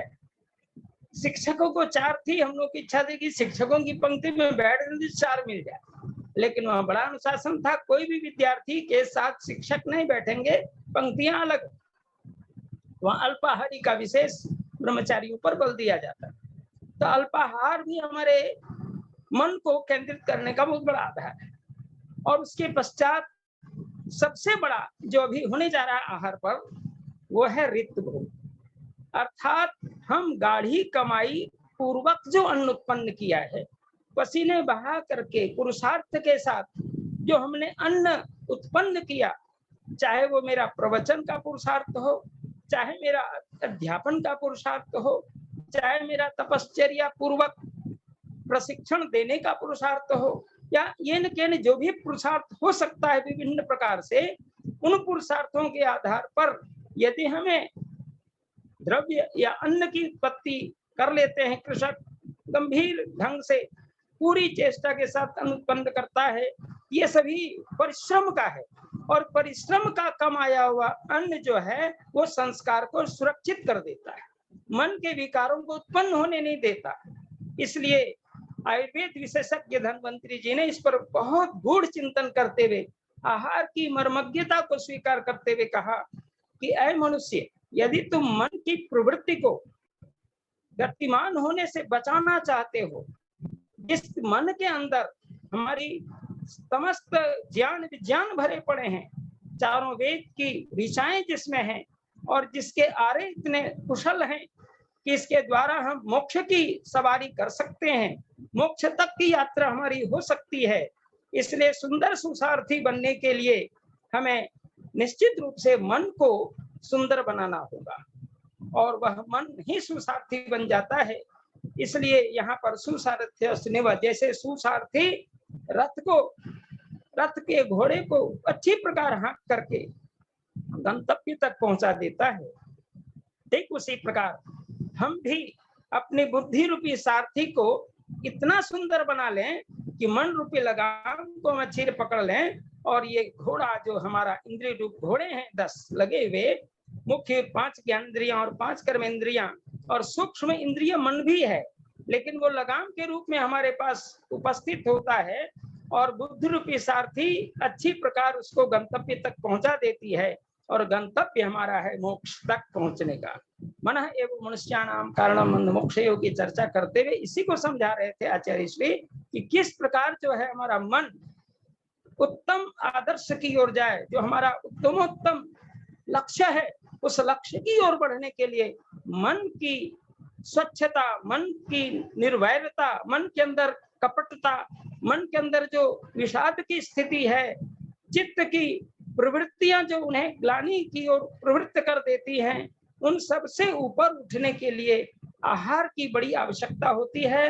और जो वर्तमान की ऊपर जो चर्चा चल रही थी, मेरे विचार से बहुत क्षणिक वर्तमान है, बिल्कुल सही है, इसमें कहीं कोई विचार करने की आवश्यकता नहीं है। फिर भी वेद के अंदर मंत्र आता है ओम क्रतु स्मर। हमारी 3 वाणी अंतर गुहा की वाणी है, परा पश्चिंती मध्यमा, और बैखरी जो बोलने वाले जो वाणी प्रकट हो रही है बैखरी है। तो जो वाणी प्रादुर्भूत हो रही है वो समय वर्तमान का चल रहा होता है। तो वेद भगवान कहते हैं कि ऐ मनुष्य तुम यदि तुम वर्तमान में सदैव रहना चाहते हो तो अपनी वाणी को प्रकट ही नहीं होने दो ताकि वो भूत न बन जाए, और भविष्य की चिंता छोड़ करके तुम वर्तमान में जीने की कोशिश कर।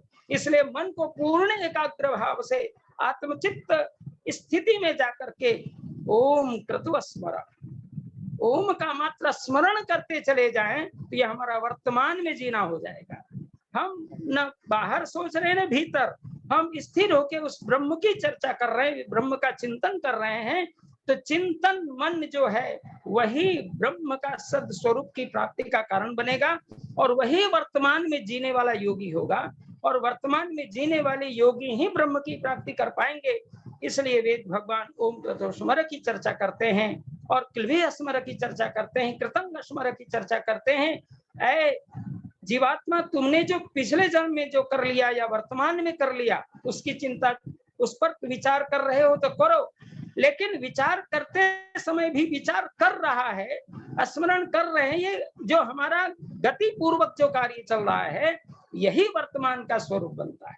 हमने कर लिया, स्मरण करा, ऐसा अगर शब्द हो गया तब तो गया भूत में, करेंगे चला गया भूत में, करा स्मरण करता हुआ जो हमारा स्थित मन है वह निसंदेह वर्तमान में जीने का सबसे बड़ा लक्ष्य है। और इसी भावना को यहाँ पर आचार्य प्रभामित्र जी बहुत ही सूक्ष्मता के साथ विचार कर रहे थे और निसंदेह आज वे बहुत साधुवाद के पात्र हैं। चंद्रकांता जी नमन भी करता हूँ और धन्यवाद देता हूँ। ओम शांति शांति। माता चंद्रकांता जी। प्रिय वीर लखनलाल जी नमस्ते जी। आदरणीय व्यासनंदन शास्त्री जी, श्रद्धेय मुनि जी और आदरणीय हमारे मुख्य वक्ता श्री आचार्य प्रभामित्रा जी, सभी को यथा योग अभिवादन। और सभी मेरे भाई युद्धवीर सिंह जी ने भी आज बड़ा अच्छा बताने का कष्ट किया और इतने अच्छे कंठस्थ किए उन्होंने मंत्र, तो बहुत अच्छा लगा सुनकर। आज का व्याख्यान जिसमें मन की स्थिति, मन के ऊपर बड़ा जोर दिया गया है, हमारे व्यासनंद शास्त्री जी ने भी और प्रवक्ता ने वैज्ञानिक स्वरूप तो इतना सुंदर बताया ना, बिल्कुल खोल कर बता दिया और बड़े सरल शब्दों में इतने गूढ़ विषय को बताया जिसको हमने इतना आत्मसात कर लिया है। और आत्मसात करने के पश्चात अगर हम उसको प्रयास रूप में, प्रैक्टिकल रूप में करते हैं साधना के समय विशेष, तो हमारी साधना सफल हो सकती है। कहते हैं ना, ओम ये शिव संकल्प मंत्र में आता भी है, ओम ये ने दम भूतम भुवनम भविष्यत परिग्रहीतम अमृतेन सर्वम ये न यजते यते सत होता तन्मे मना शिव संकल्प वस्तु। अर्थात हे ईश्वर, जो योगी लोग हैं वो इस मन के द्वारा जो अपने भूत भविष्य और वर्तमान के व्यवहारों को जानते हैं, लेकिन उनकी चिंता, भूत की चिंता छोड़कर, अतीत का चिंतन छोड़कर, भविष्य की चिंता छोड़कर वर्तमान में ही विचरण करते हैं। कितना क्षणिक वर्तमान बताया है। मैं तो आज ये सुनकर बड़ी हैरान रह गई कि पत्ते को सुई से बीन दो, उतने क्षण में वो वर्तमान है। और उस क्षण को पकड़ना वैज्ञानिकों का काम है, योगियों का काम है। हम जैसे साधारण लोग अगर अभ्यास करें तो हम भी कर सकते हैं। ऐसी कोई भी काम असंभव नहीं होता। मैं तो आचार्य जी का और अपने व्यासनंदन शास्त्री जी का विशेष अभिवादन करती हूँ कि आज बड़ा गूढ़ विषय इतने सरल शब्दों में समझाया। सत्यार्थ प्रकाश में इन सब मंत्रों का बहुत सुंदर ढंग से स्वामी जी ने अर्थ बताया हुआ है। उसको पढ़कर एकदम स्पष्ट हो जाता है। लेकिन क्षणिक वर्तमान की परिभाषा आज सुनकर मन बड़ा प्रसन्न हुआ और इसको पकड़ने के लिए हमें बहुत ज्यादा प्रयास करने की आवश्यकता है। आपका बहुत बहुत आभार और श्रोतागण का तो विशेष रूप से आभार है, क्योंकि आप सुनते हैं तो वक्ता को बहुत अच्छा लगता है। वक्ता के लिए प्रिय है श्रोतागण। आप जितनी संख्या में आगे बढ़ेंगे उतना अच्छा लगेगा। धन्यवाद धन्यवाद धन्यवाद। हरिओम सविता जी, हरिओम सविता जी आइए। हरिओम जी, हरिओम जी। चलिए मंजू कुमावत आइए। मंजू जी 2 शब्द।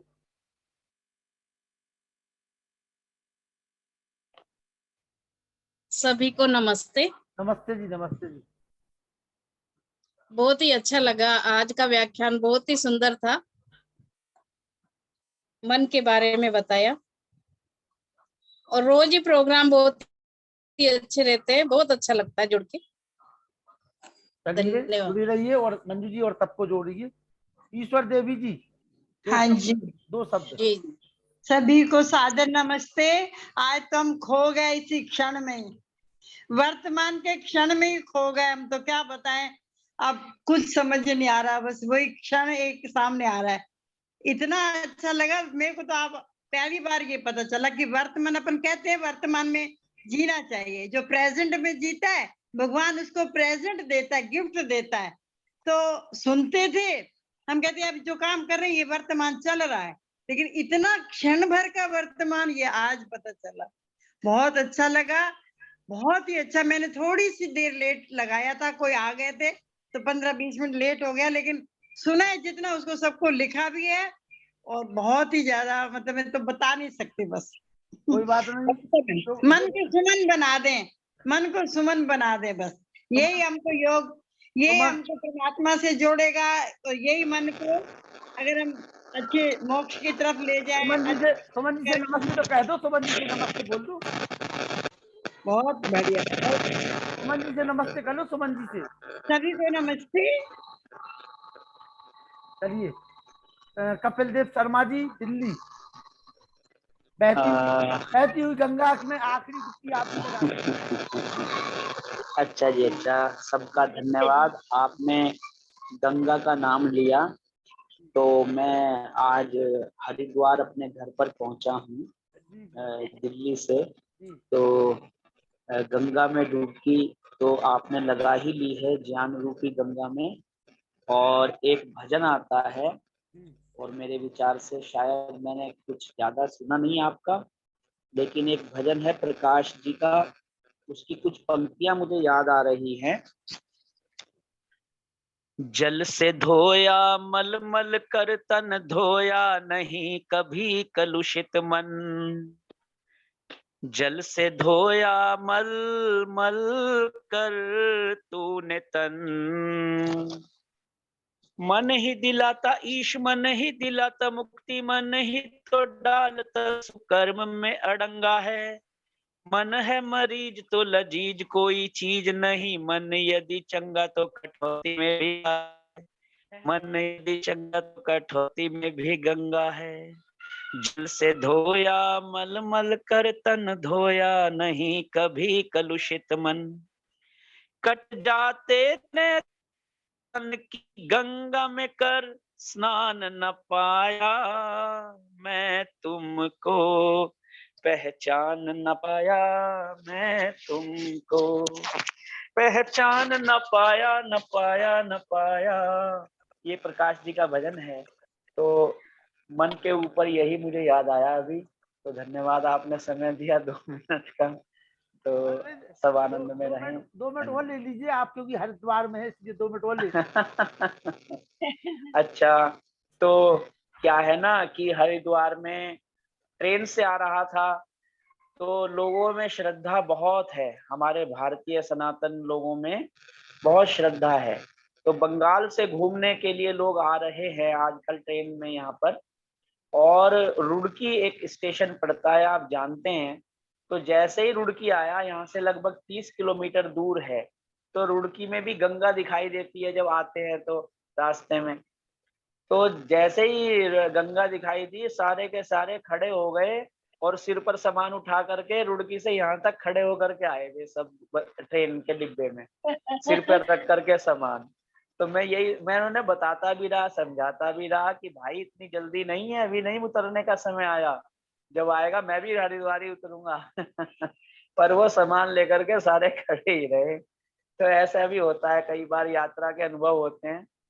तो लोगों में आस्था है, श्रद्धा है, तो हम अगर अपने विचारों को किसी प्रकार से सनातन भाइयों के मध्य में पहुंचाने के लिए कुछ प्रयास करेंगे तो बहुत अच्छा रहेगा। तो थोड़ी चर्चा मैंने उनसे की थी अपने वैदिक सिद्धांतों के संबंध में, ज्यादा तो नहीं कर पाया क्योंकि बंगाली थे, लेकिन चलो जितना विचार अपना फैले उतना अच्छा है। तेल तो जो है वो पानी में अपना स्थान बना ही लेता है, एक बूंद तेल ही फैल जाता है।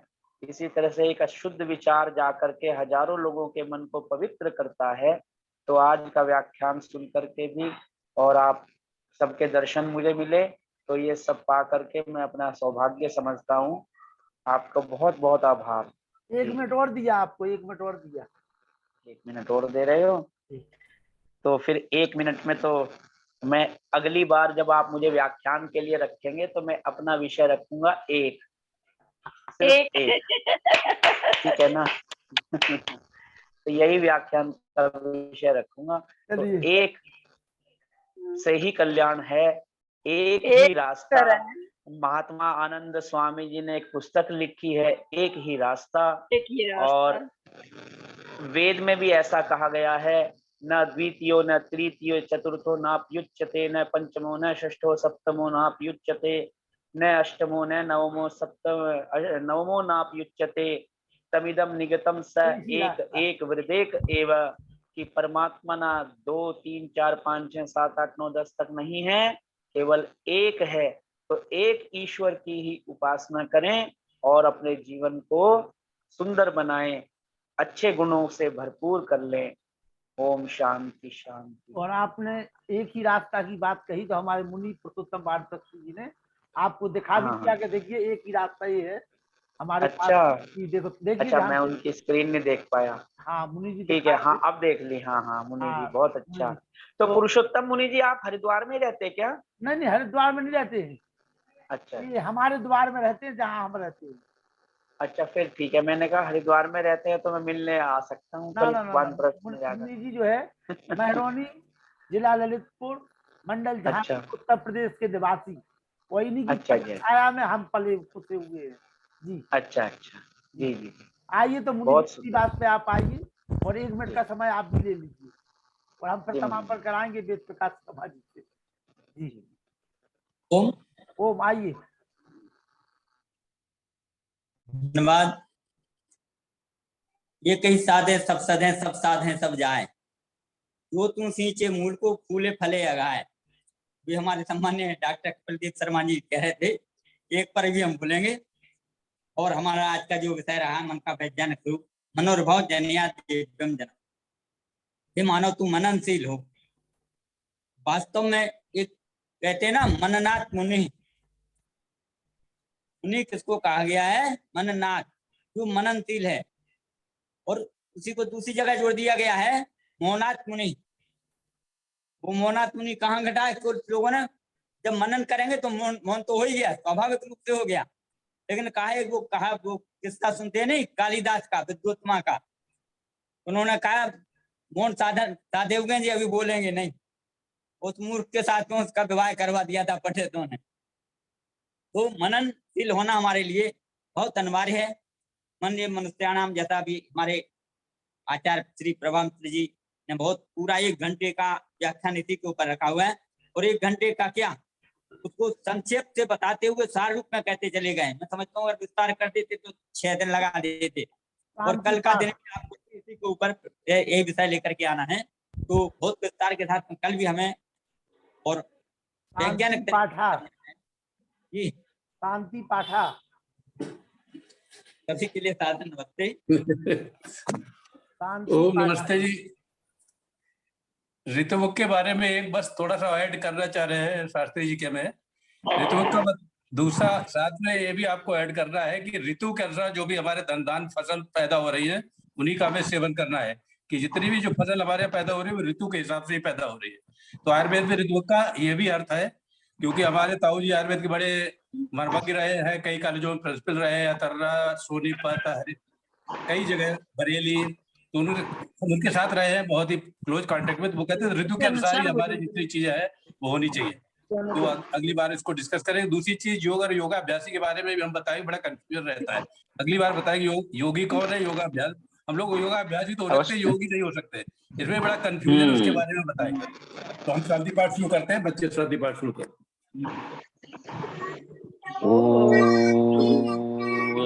शांतिरंतरिक्षं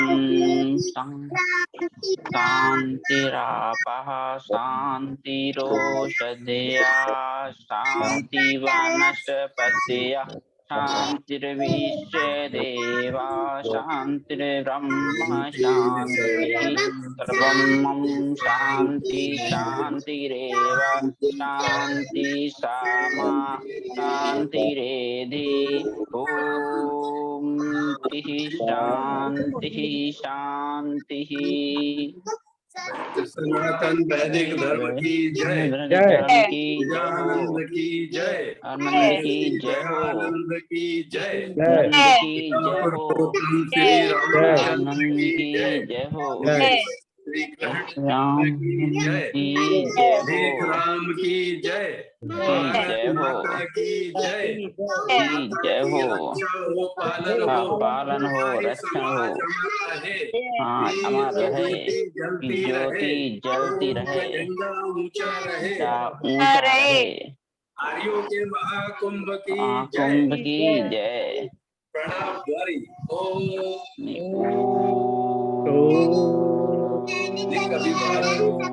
नमस्ते जी, सभी को सादर नमस्ते जी। सादर नमस्ते जी। रियान वशिष्ठ को भी विशेष नमस्ते। माता जी नमस्ते। नमस्ते जी, नमस्ते बेटा। जयपुर से अर्जुन कालरा जी का प्रश्न रह गया था लखन जी, उन्होंने कमेंट में लिखा भी है।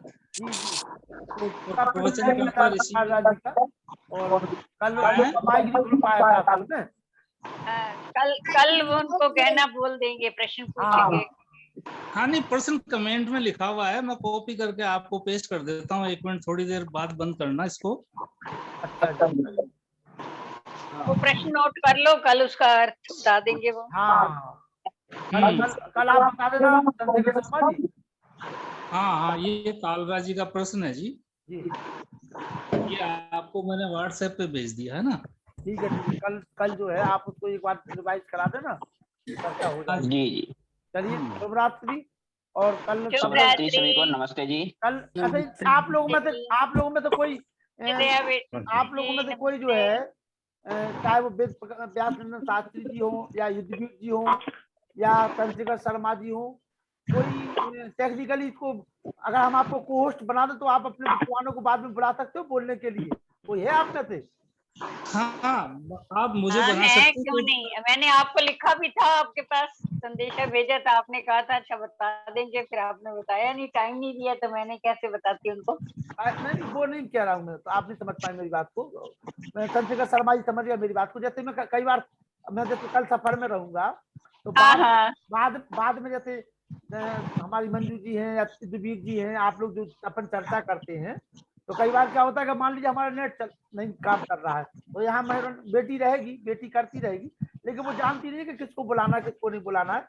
तो हम आप में से किसी को कोस्ट बना देंगे, तो आप उन लोगों के माइक खोल करके युद्धवीर जी, चंद्रशेखर शर्मा जी, जो भी, चंद्रशेखर शर्मा जी आप कर लेंगे? हाँ बिल्कुल कर लेंगे तो हम आपको पोस्ट बना देंगे 2-3 लोगों को, तो आप माइक खोल करके अपने लोगों को बुला दीजिए बाद में, ठीक है जी? जरूर। चलिए ठीक है, नमस्ते जी। और कार्य का बराबर भैया जी देवा जी और हमारे परमानंद जी, राजेश्वर जी, चंद्रशेखर शर्मा जी, नमस्ते राजेश्वर जी। नमस्ते नमस्ते बलाकत जी, नमस्ते। माता जी नहीं कहता हूँ, सभी माताओं को कहता हूँ। अरे चंद्रकांता जी तो जगत जननी माता है भाई। हाँ इसीलिए तो मैंने कहा नमस्ते। ये जगत गुरु हुए ना, ये जगत माता है, जो जगत गुरु हुए नमस्ते जी, जगत माता है। नमस्ते। बस बस बस थोड़ा सम्मान। नमस्ते, नहीं है, हमें तो बहुत एनर्जी मिलती है इनके विचारों को सुनकर, और इतनी उम्र भी मेरे विचार से तो काफी है, लेकिन कभी 85 के ऊपर है, 85 के ऊपर, 85 के ऊपर, प्रेम और विशेष 85 के ऊपर है। और अभी आपने विश्व योग दिवस पे ही देखा था, पूरा 15 मिनट का वीडियो डाला था चकिया घुमाते हुए। चलिए शिवरात्रि, नमस्ते जी सभी को नमस्ते। शिवरात्रि, नमस्ते जी सभी को। धन्यवाद, सबका धन्यवाद, सबके धन्यवाद। आशीर्वाद और दुआओं से।